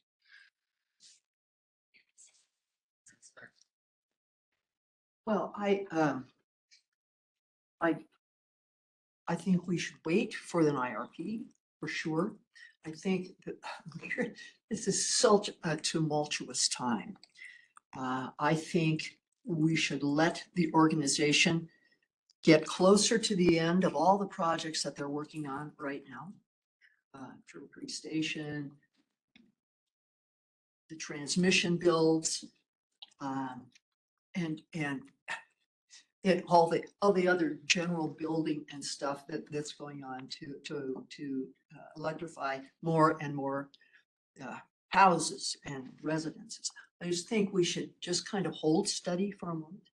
And I think the IRP will give the organization a chance to look at the options. And I think in the time it takes for that to be started and to move through, who knows what kind of technological breakthroughs there might be, or maturing and regulatory changes. We are not alone in being in this spot. So at some point, some people who have powers above all of ours are going to say, well, this could help with the regulatory. Oh, well, this could help with moving this technology forward. I mean, I just have to think that something like that is going to happen. And I think if we say, oh, got to have it right now, we got to move it. It's got to be, 2035, 2038. We are going to lock OPPD into technologies that people are going to be very disappointed that we have locked ourselves into. They're not going to be the ones they wanted us to do. That would be my fear about it. So yeah, I would in short go with wait for the IRP process, put no hard dates in SD7. Okay, thank you, Mr. Williams. Yeah, I think it is strange that we had, or coincidental that we had a presentation about SD9 and new resources earlier today, and that we were celebrating the announcement of a new resource that provides clean energy. Those are great accomplishments, and I wholeheartedly support those new resources that we are bringing online following the metrics and the expectations that the board set in SD9 last year. However, those are all new projects for new demand, and that is different than, that is working to reduce carbon intensity across the generation portfolio relative to the total consumption, but that is not decarbonization of any of the existing assets. Those are two separate things, and we haven't done a good job yet to distinguish between what we're going to do to provide clean energy that our customers are asking for the growth, and different objectives, which are to replace the existing assets when appropriate with cleaner resources to reduce the current emissions and past emissions that we have seen. I'm concerned there that a large number of the new projects that we are seeing are in collaboration with a small number of very large customers, and that the way in which the RECs are concentrating the claims on renewable energy into the hands of a few large customers means that the attributed remaining energy generated from the fossil fuel assets is what is credited toward the rest of our smaller commercial and residential customers who don't have quite the same bargaining power or quite frankly, seat at the table when discussing what type of energy they get. They ask us here, the 8 of us, to represent their interests. And as Sarah pointed out, a large number of them specifically indicate that they want us to make better environmental choices and to reduce our emissions. So I think those are different topics, and I do want to celebrate the success that we are having with new resources for new demand, but this feels different to me. When we look back in 2019, when we approved the original net zero decarbonization goal, we talked at that time about seeking additional clarity. We referred to the concept of legislative intent or some kind of a follow-up after that meeting to clarify what we would be doing to get from 2019, the first point on the line, to 2050, the only other point on the line that we had at the time. And that led directly to a Pathways to Decarbonization study, which gave us 4 different pathways. That was a follow-up to that initial discussion. But we didn't, after the end of the Pathways study, set which pathway we wanted to follow. That was some additional work that we didn't choose at the time at the end of 2021. And so for 2 years in the Systems Committee, I routinely said that I wanted us to use the resource planning that we had done in the decarbonization study and the following IRP, which was submitted in February of 2022, to set expectations which would guide future resource planning and procurement. And I've said the same over the last 2 years since we've been discussing it and while the Systems Committee has worked on it here. I think that the example of the clear metrics and clear expectations from SD9 that we set last year in August, translating to lots of green check boxes on the report earlier today, is a good demonstration that when the board sets expectations, that the organization can rise to the challenge and meet those expectations. And they have repeatedly met and exceeded our expectations in lots of different ways. So I would agree that without setting clear expectations, the anticipated resource planning effort it lacks some of the certainty about what will be determined as success on the backside of the IRP. I also have some less confidence that the IRP will lead to sufficient clarity and oversight that we usually have at the board, because the IRP is not a document that goes to the board. In fact, we don't review or approve the IRP. It's not submitted to us. It's submitted somewhere else. So it's not a mechanism of accountability and oversight for the board. It goes to WAPA. And we've talked about this in the past, but I would be open to discussions about in what ways does the board have oversight through the IRP on the resource planning that we're doing in order to find out whether or not it meets the expectations that we're talking about on the front end before we begin the process. And I mention that because the last time we filed an IRP, on both the demand side and the generation side, almost nothing that has happened in the last 5 years was included in the IRP. So saying that we understand that the IRP will lead to sufficient clarity, I feel like that is an activity that we have done in the past, and I understand that there have been extremely significant changes from 2020, 21, 22 since that IRP, but I am concerned that if we leave an open-ended instruction on the IRP to achieve decarbonization objectives in the distant future, that we will not see sufficient near-term steps that will lead to action that will give us the points along the line from, again, where we started in 2019 to where we are going by 2050. And this follows again on the decarb study, which highlighted explicitly a significantly higher amount of renewable energy. And this was described as a resource planning at the time. But that study that concluded at the end of 2021 was modified by the time it made it into the IRP, submitted in 2022. And it took another year and a half before we saw another resource planning activity that led to specific recommendations. But the first time we saw that, in June of 2023, it did not include any specific checkboxes that would provide oversight and accountability to the board. Not until August of 23, when the board said, here is exactly what we want, did we get the list that we saw earlier today, which again, staff has very successfully met and exceeded, but only when the board gave clarity on our expectations. And so I am supportive of setting a clear metric prior to the IRP that will guide the resource planning process rather than follow, and we'll set the expectations on the front end so that going into the process in 25 and 26, we will have a clear understanding of what we would like out the back end at the end of 26 prior to the document being finalized. And I mean, we have talked about different options. Director Bachner mentioned what we refer to casually as option one, something like a metric of 78 to 84% reduction by 2038. I would be very glad to see that. That is slightly more than what was listed in the presentation in June. And my comments in June were that I hoped we would have a more robust metric than what was submitted in June. So to now have a policy update that does not include any metrics is disappointing to me. I consider that to be a step backward. And in hindsight, if I knew that we would have no metrics today, I would have voted to approve in June because we had a metric. And I feel additionally conflicted because the additional language changes in SD7 are things that I very broadly support. But those are all the other things that were not the reason why the SD7 policy update was initiated. Those are critical. We need to include environmental justice. We need to include additional clarity in that policy about the objectives we're going to achieve. But it's not why we started the SD7 revision process.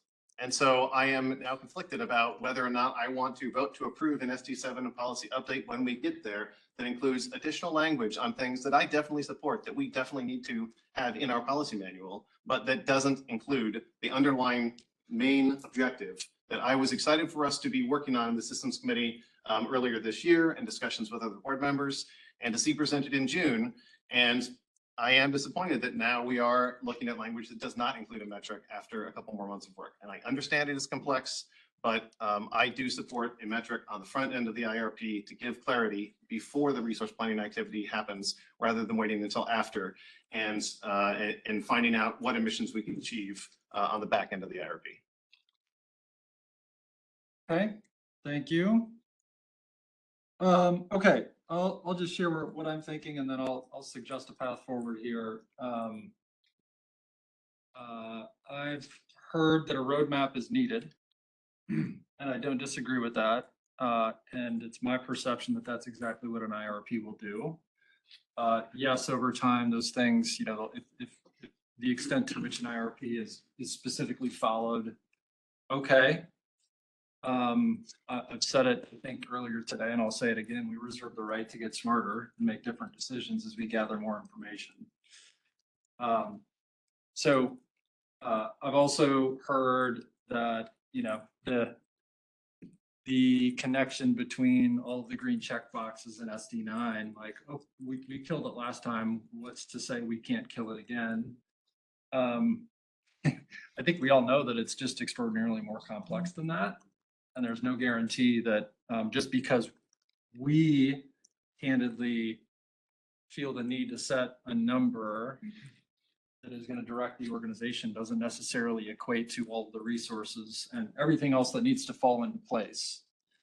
So I don't necessarily feel like the fact that we've had success in that way is going to result in the same sort of success that we've had before.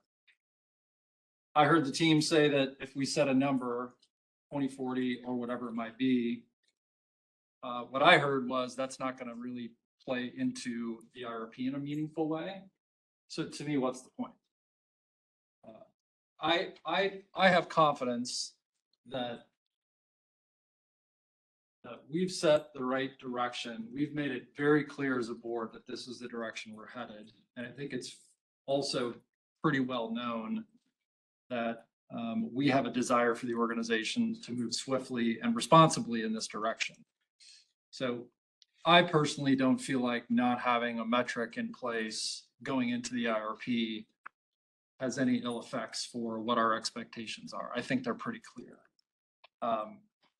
Yes, we went into this whole conversation in search of a metric. I share the sentiment that at least at this point, in my view, it's unfortunate we don't have anything, but I think that's the responsible, pragmatic, reasonable thing to do. I'll say this as a last comment from the standpoint of what my perspective is. Professionally, I see all the time organizations who are setting extraordinarily aggressive goals to achieve emissions reductions, and they have no plan whatsoever for how to achieve them. They're wildly behind schedule. And it's a little bit comical at times when they set a goal that I view as greenwashing because there's no strategy, there's no plan, there are no resources in place. And I don't want us to do that as an organization. I think we're much smarter than that. I think we need data to inform our decisions. There's just too much at risk.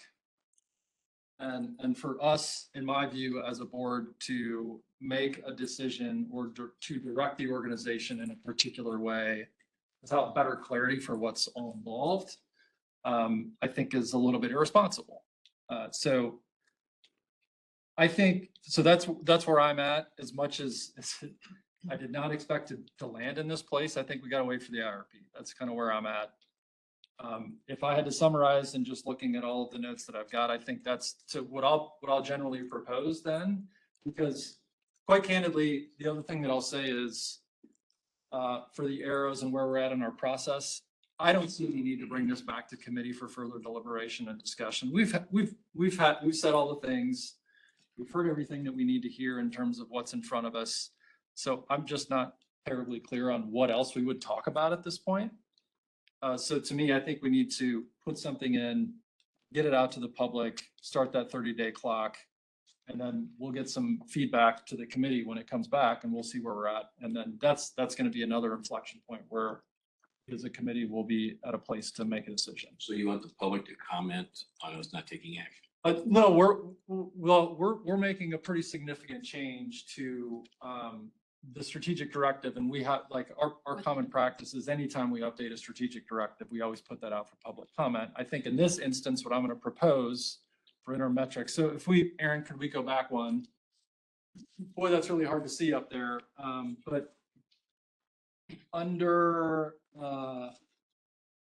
it would be the third bullet on the right-hand side. There, I would propose that we add 2 bullets, one that aligns with an interim metric that would connect to the bullet above. So we had seen that in June. It's basically saying North Omaha is going to transition. Here's the percentage reduction, which, just so we all have visibility, it's a 41 to 51% net reduction by 2027. So that's one bullet that I would propose we add in there and put out for public comment.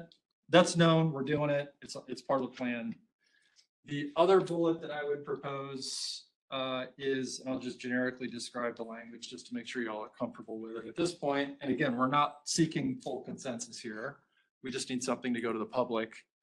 Is a bullet that says future interim metrics to be determined upon completion of the 2026 IRP or something of that nature. So we're basically leaning into, this is still a desire of the board, but we want to gather more information before establishing what that might be.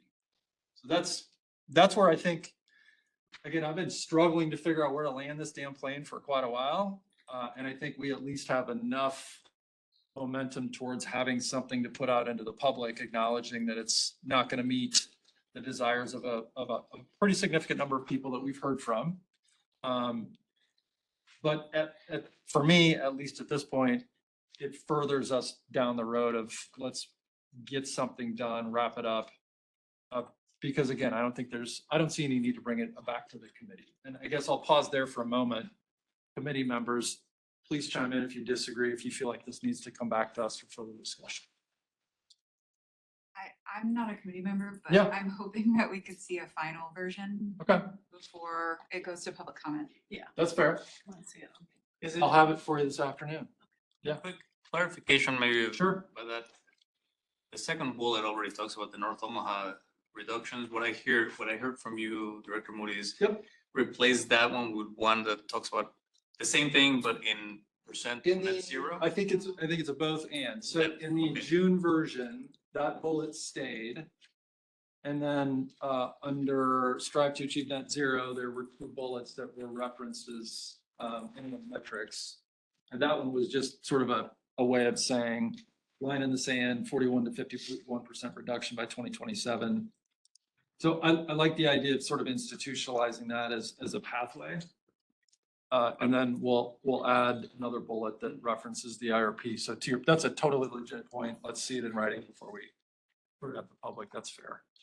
I think that the rest of the changes you all made to the language here is important because it doesn't exactly set a metric, but it gives more guidance to the team as they're doing the IRP that they, especially the one that says strive for an early majority posture.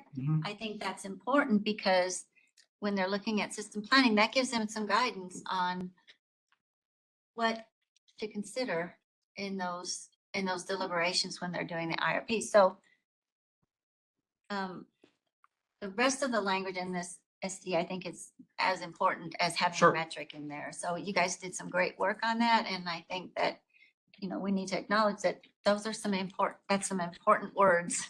Yeah. In the changes that makes a difference in how the utility makes the decisions and what they include in their consideration for the IRP. Yeah, okay, thank you for that.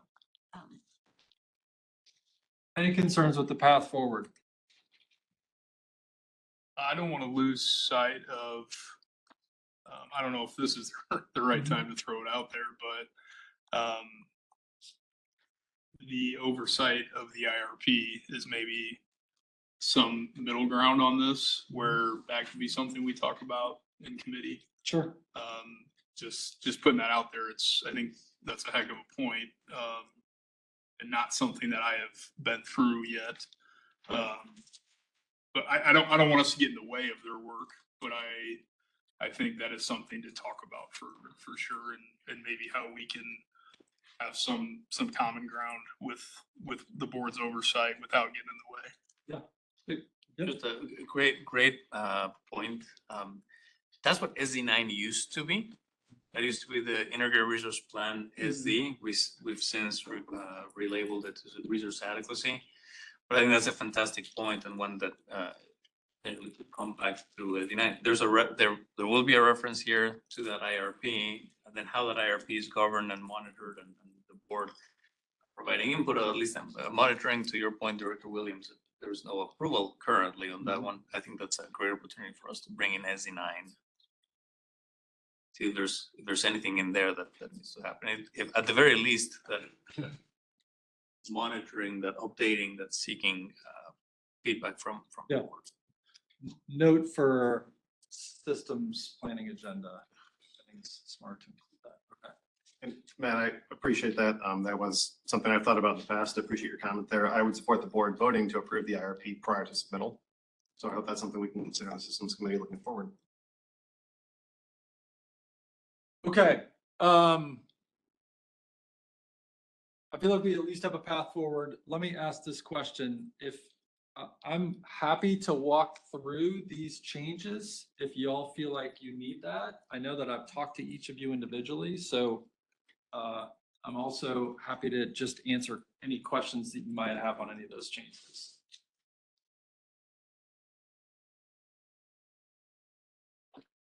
Let's start here. Does anyone have any questions on any of the other changes that are in there?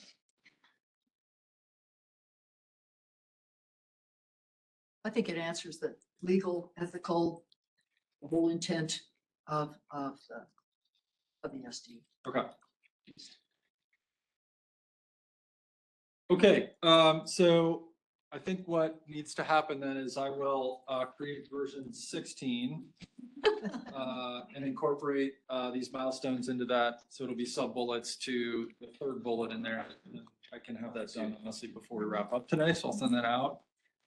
And hopefully that should provide us what we need for us to get comfortable with putting this out to the public, and then we'll see what they say. Thank you for the discussion. Thank you for all the work on this. Director Williams, I think that's the end of Systems Committee. You sure? Nothing more? No, I'm not sure. Yeah, that's it. Good. Sounds good. Thank you. Other business, confirmation of the board meeting agenda for Thursday. Does any director have any items they believe should move from the consent agenda to the discussion agenda?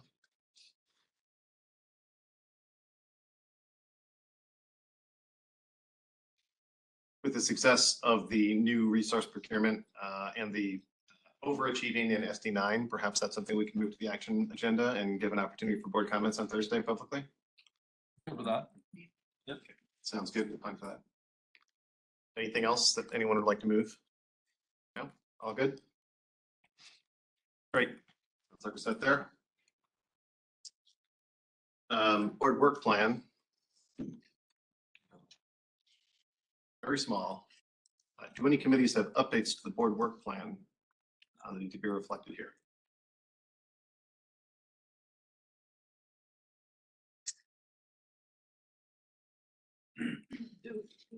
No, we do not. I would offer that the board workshop, of course, has introduced a number of actions that we would expect a refresh of this once the committees have an opportunity to review what's proposed as solid actions from that office So that might occur in October. in October. And we don't have an update now on the ad hoc committee, but Javier and I have talked about this, and we anticipate some clarification in writing about anticipated locations where topics that were considered under the market transformation have been assigned to other committees and SDs that would lead to a removal of that item as distributed to other work streams. But we're still finalizing that, so we'll expect that one to be updated in October as well. Okay. I think that we anticipate a closed session again, but prior to that, I think we're going to adjust the agenda slightly to offer an opportunity for public comment prior to returning to closed session. So I'm going to find that slide. 1 second here. You want to just reiterate what closed session is? Oh, sorry. It's for the same topics. Yes, near-term generation and transmission update and enterprise risk management quarterly update. We didn't finish this morning, just for the benefit of the public. Correct. 1 second. I've got a script here for the public comment portion. Okay. We will take comments from the public on items of district business. Comments made by all parties during the meeting are part of the official public record. We'll take comments in the room first and then via WebEx. For in-person attendees, if you wish to make a comment, I will call on you, call you to the podium one at a time. Please state your name, address, and the name of any organization or person you represent. Each individual will be allotted 3 minutes per matter pending. To assist you, we will use the timer on screen. Ms. Lane will signal when you have 30 seconds remaining, as well as when time is up. If you have written materials, please deliver them to Ms. Lane. WebEx attendees, if you wish to make a comment, please send the meeting host a message using the chat feature or utilize the hand raise feature. Detailed instructions can be found on the OPPD website and at the link shown on the screen. When I call on a member of the public to speak, please affirm that we can hear you before commencing with your comments. Please state your name, address, and the name of any organization or person you represent. Each individual will be allotted 3 minutes per matter pending. To assist you, we will use the timer on screen and signal when you have 30 seconds remaining, as well as when time is up. If you have written materials, please email them to corporatesecretary@oppd.com, and they will be received on our behalf. For all attendees, please direct your comments to me. I will either respond to you directly or defer to another board member or officer of the district. The board values and welcomes civil, respectful, clear, and concise communication from the public. During public comments, speakers should refrain from repetitious, profane, or irrelevant comments. Speakers shall refrain from pulling the board, as such vote is not on the agenda and is prohibited by law. Ms. Lane, do we have members of the public who would like to comment on district business here in the room?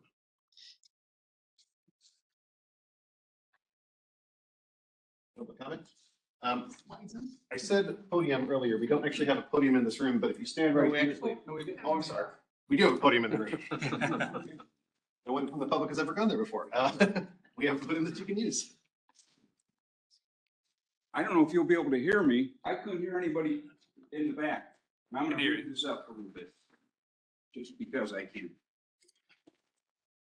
I don't know if the board has been aware of the legislative action that's taken place. Emergency I'm action. sorry. Yeah, can you please say your name and your address before you get You started? don't have anybody recording it anymore. I saw him leave, but I'll say it again. Yep, and we're recording new audio. Okay, great. Thank you. Jeffrey Picorni, 7726 South 162 Street, Omaha. Thank you.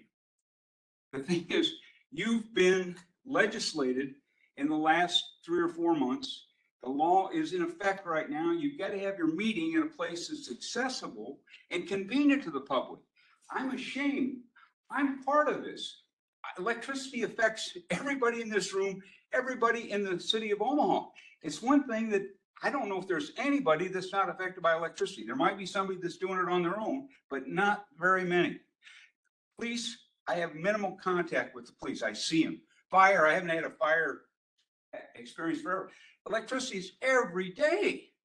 I'm ashamed of what you folks have done. It's like you just say, hey, we don't have to comply with it. The city of Howells does a better job of compliance than you folks do. You've got full-time attorneys, and I say attorneys, you got full-time staff that dwarfs anything in the state of Nebraska, except maybe for the state. When you go down to a legislative hearing, they talk about it, the senators, and then they open it up. And you get to speak. Sometimes there'll be 50 or 60 or 70 people there, but you get to speak and they stay there until everybody's had their chance. I had to sit in the back of the room today, and a couple of the females here, I could barely hear. The only person I could hear was Eric Williams. He came across loud and clear. Everybody else, the president of your organization, you didn't do too bad as a secretary, but still, the one person I could hear was Eric Williams. That's it. You aren't ashamed of what you're doing here. I'm sure that you wouldn't run for this job. It doesn't pay enough for you to subject yourself to the hours you have to put in. And I don't think it's a prestige job either. But if you're going to be here, then do what the law says you have to do. And I see ethics was on your agenda today. The most ethical thing you could possibly do without addressing it with a 3 or 4 or 5 page is to just follow the law. You won't get people like me or people that are just ordinary bystanders to come to your meetings if you make it tough to come to. For a long time, you couldn't even come into this room. It's a nice thing that you open it up, but it's not consumer friendly. It just isn't. 30 People seconds. can't. 30 seconds. You have 30 seconds. Pardon? You have 30 seconds to finish. If people can't hear you, they can't react. Now, there was some discussion on the last item here, but I really didn't get the gist of it. I didn't get the gist of it, but I know there's a difference of opinion amongst the board members. You can't get the participation. You're going to do another Fort Calhoun if you're not careful. That was a $2 billion mistake. It started off with a $60 million project and it wound up costing the district $2 billion. Took them 20 years to finally get to, or 30 years. So that has been 3 minutes. And this is another thing, 3 minutes. I'll go with your rule, but it doesn't make sense. Somebody should be able to wait and say, okay, Picorni's got a couple more minutes of stuff to talk about. And if I wasn't talking about something that was basic to what you do as a public board, you're not the city of Howells, you're Omaha Public Power District, $1 billion corporation.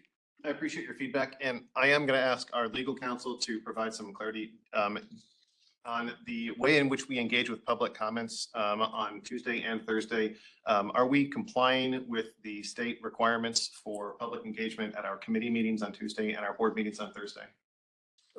Yes, Chair Williams, I'm happy to address it. Steve Bruckner for OPPD addressing that question. The answer to your question is that we are fully compliant with the Public Records Act, both with respect to the Tuesday meeting, what we call the all committee meetings, this meeting here, as well as the Thursday meetings, which are the regular board of director meetings. In addition to the opportunity for individuals to engage, as Mr. Picorni is in person, we also allow members of the public to participate virtually, which is not a requirement of the act. It's an additional opportunity to allow a more convenient forum for many people to attend and participate in the meeting. So yes, we're fully compliant with both the all committee meetings as well as the regular meetings. Great, I appreciate that. And Mr. Corney, thank you for your comments. We appreciate you being here to offer those. We are going to go into closed session here in a minute, but I do think someone from our staff will be available if you have specific. I've got a question on closed sessions in your agenda today. And the thing is, there's a whole pack of stuff that you could put on the computer. I mean, I will read it. Maybe I'm the only one, but it could be on the computer. But you don't state the reason for the closed session. Oh, yes, I'm sorry. I'm about to read it. In just 1 minute, if you'd like to. Okay, it didn't state it in your agenda today. That's right. We do it verbally during the meeting, but I guess what I was trying to get at was we are about to go into closed session, so we'll ask everyone who's not involved to leave the room. But there will be OPPD employees, and if you have specific comments on the way in which we carry out our public engagement during our board meetings, I'm sure that staff will be glad to hear those and consider those about potential updates. You've got an amendment then to your agenda. Sorry. Closed session now. We are going back into closed session. We did not conclude the business of closed session during the time allotted this morning, but we wanted to make sure and keep on the agenda that we had posted with 10 o'clock as a starting time. Ashamed is the wrong word. I'm astounded that you do this. Mr. McCorney? Yeah. You had your opportunity for public comment. This is not an interrogation session. Yeah, I'm not interrogating anybody. Well, I think you are. So Thank you. And again, like I said, we will have members of staff who can receive specific comments about public engagements processes from you. And we'll be here again next month and on Thursday if you'd like to come again. Here? Thursday, we'll be at the Legislative Chamber downtown. And staff. Next month, will you be here? Yes. On Tuesday? Yes. In violation of the state statute? it's not in violation, sir. You made your point. Okay, you're gonna be here. We'll be here. Thank you.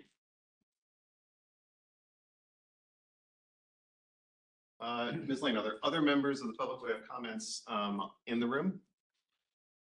Don't believe so. None in the room. And then do we have members of the public who have comments online? We do. David Corbin. We have the timer ready there. David, are you there? You hear me? Yes, I can. Please go ahead. Okay. David Corbin, 1002 North 49th Street, representing the Nebraska Sierra Club. I realize the difficulty you have in coming up with SD9 and SD7. The specifics of SD9, as to piggyback on what some of the other directors said, are much more specific than they are in SD7. You have very specific goals for AMI, but nothing for distributed energy resources, including EV bidirectional charging. Your objectives are not measurable. If it takes time to get new generation, if the time to get new generation that you have to wait is so long, so is it for distributed energy resources planning. So why not set a goal? What I hear is that your goal 2050 is not going to be met. So if you can't set an interim goal, set a goal for DER, set a goal for energy efficiency, set a goal for how you're going to interact with the IRA and EPA funding, how you're going to interact with the NDEE's $307 million climate action plan, set a goal for saying how you will engage on policy. I was disappointed that OPPD did not testify at the city council meeting regarding helping to get access to federal funding for energy efficiency. You did make a brief reference to solar for all, but it's not in your plan.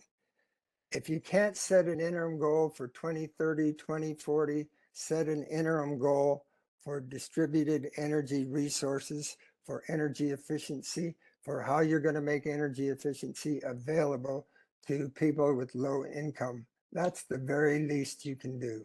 Thank you. Thank you for your comments. And again, we anticipate a public comment period on SD7 if you would like to share those online. Do we have additional comments online from the public? Yes. Kenneth.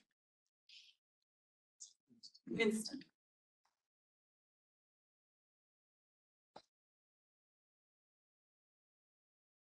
Oh, Ken, are you there? Hello, can you hear me? Yes, we can. Please go ahead. Okay. My name is Ken Winston. I'm appearing on behalf of the Nebraska Interfaith Power and Light and the Nebraska Sierra Club. Wanted to express my appreciation for the work that the board and the committee have done on SD7. In particular, I wanted to express appreciation for the fact that environmental justice has been included in this draft. I believe that's a very important step.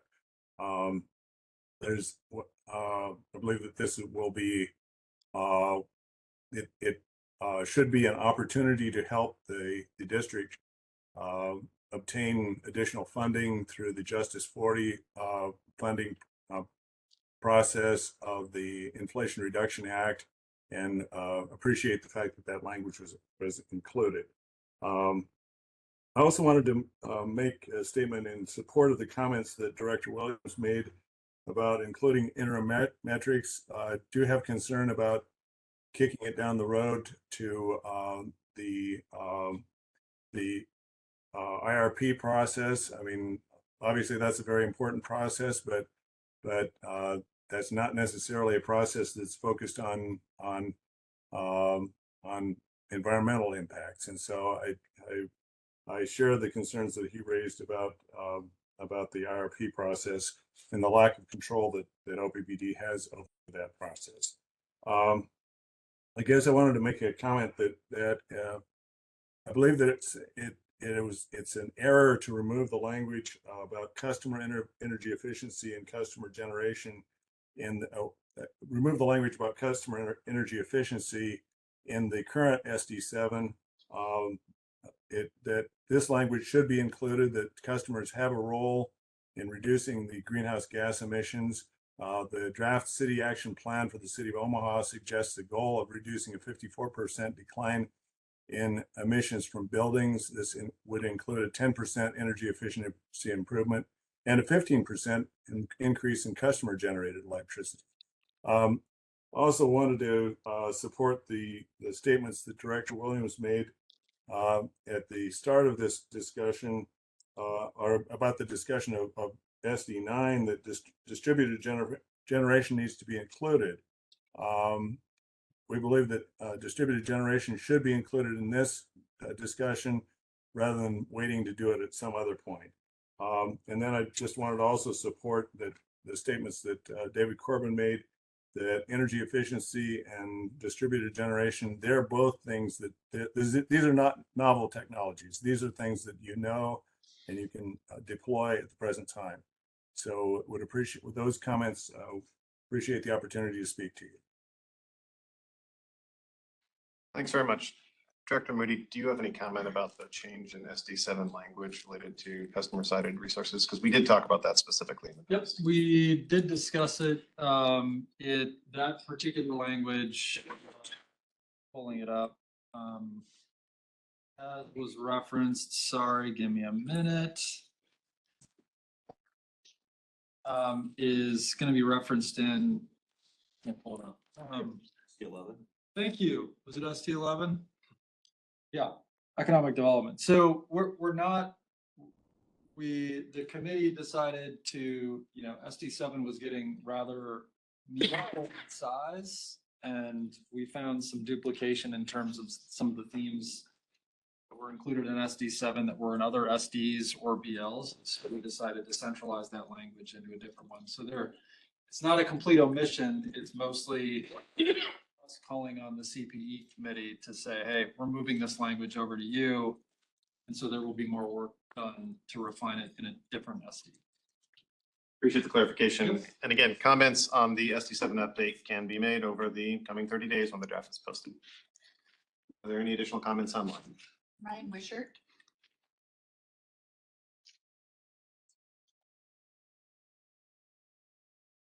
North 49th Street. Can you hear me? Ken, let's go ahead. I have 3 questions that I hope will help inform future public comment. If the answers aren't readily available today, I hope they might be during the public meeting Thursday. First, as Director Williams noted, the previous IRP didn't include any of the major demand growth that is so influential in the conversation today. Has the approach to the IRP process changed in a way that would allow better public discussion of future load growth? Second, if interim metrics would have been in place in 2019, could that have affected the pace of load growth in negotiations with potential large industrial customers for when and how they would be served, reducing the pressures we see today? Third, I'm also glad to see new language on environmental justice. Can somebody clarify the intention behind the phrase impactful decisions in the last part of it, impactful decisions that may impact human health and the environment? Is this somehow distinguishing from non-impactful decisions that may impact health and the environment? Thank you. Yes, appreciate that. We'll have those on Thursday. Yes, we'll plan to have responses to the questions on Thursday. Thank you. Are there any additional comments online? Hey, Karn.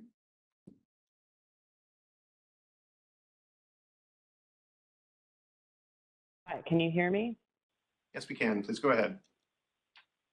All right, Kate Karn, 14305 White Deer Lane, Omaha. Just a short comment.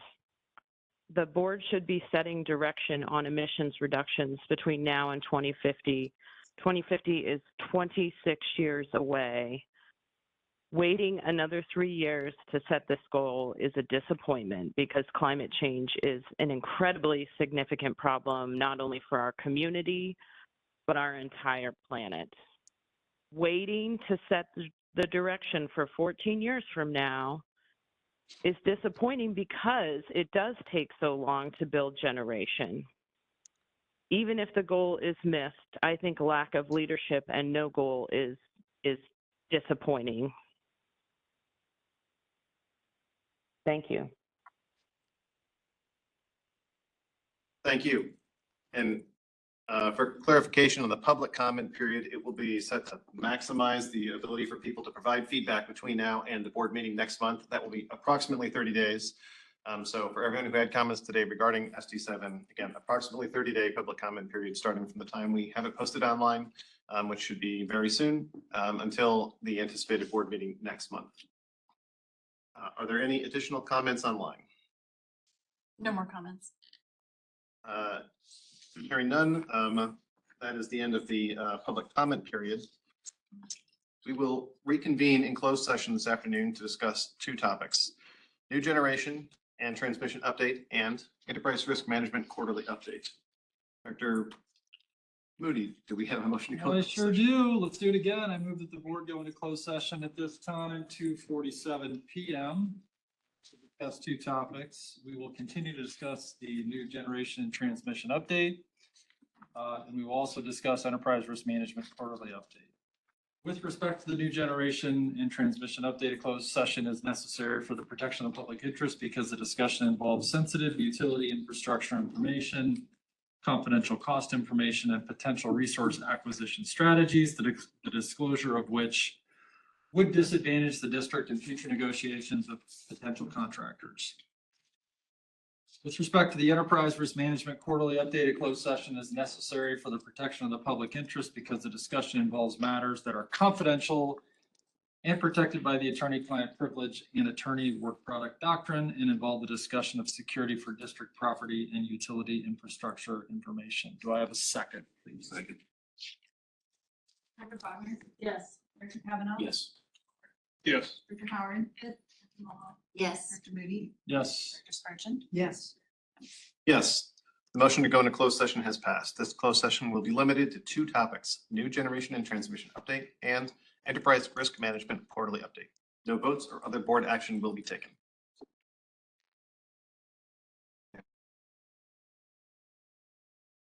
If you are not scheduled to be involved. Okay. A motion and a second is required to reconvene in open session. So moved. Sorry. So we have to unlock this and record it. It is recording. Is it unlocked?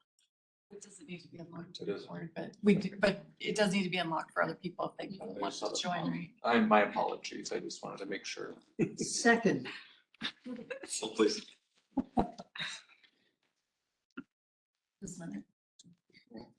We're gonna come back to that. Okay, I'm unlocking. Yes, thank you for saying that. We're non-public if it's blocked. Are we all good? Great. Cut that part in the post. A motion and a second is required to reconvene in open session. So moved. second, Dr. Wagner. I'm still here. Nope. There you go. Kavanaugh. Director Ford. Yes. Director Howard. Yes. Moloff. Yes. Director Moody. Yes. Director Spurgeon. yes. Yes. The motion to come out of closed session at 3:56 PM is carried. Closed session was limited discussion of two topics: new generation and transmission update and enterprise risk management quarterly update. No votes or other board action were taken. And with that, we've reached the end of our agenda and the meeting is adjourned. Thanks, everyone.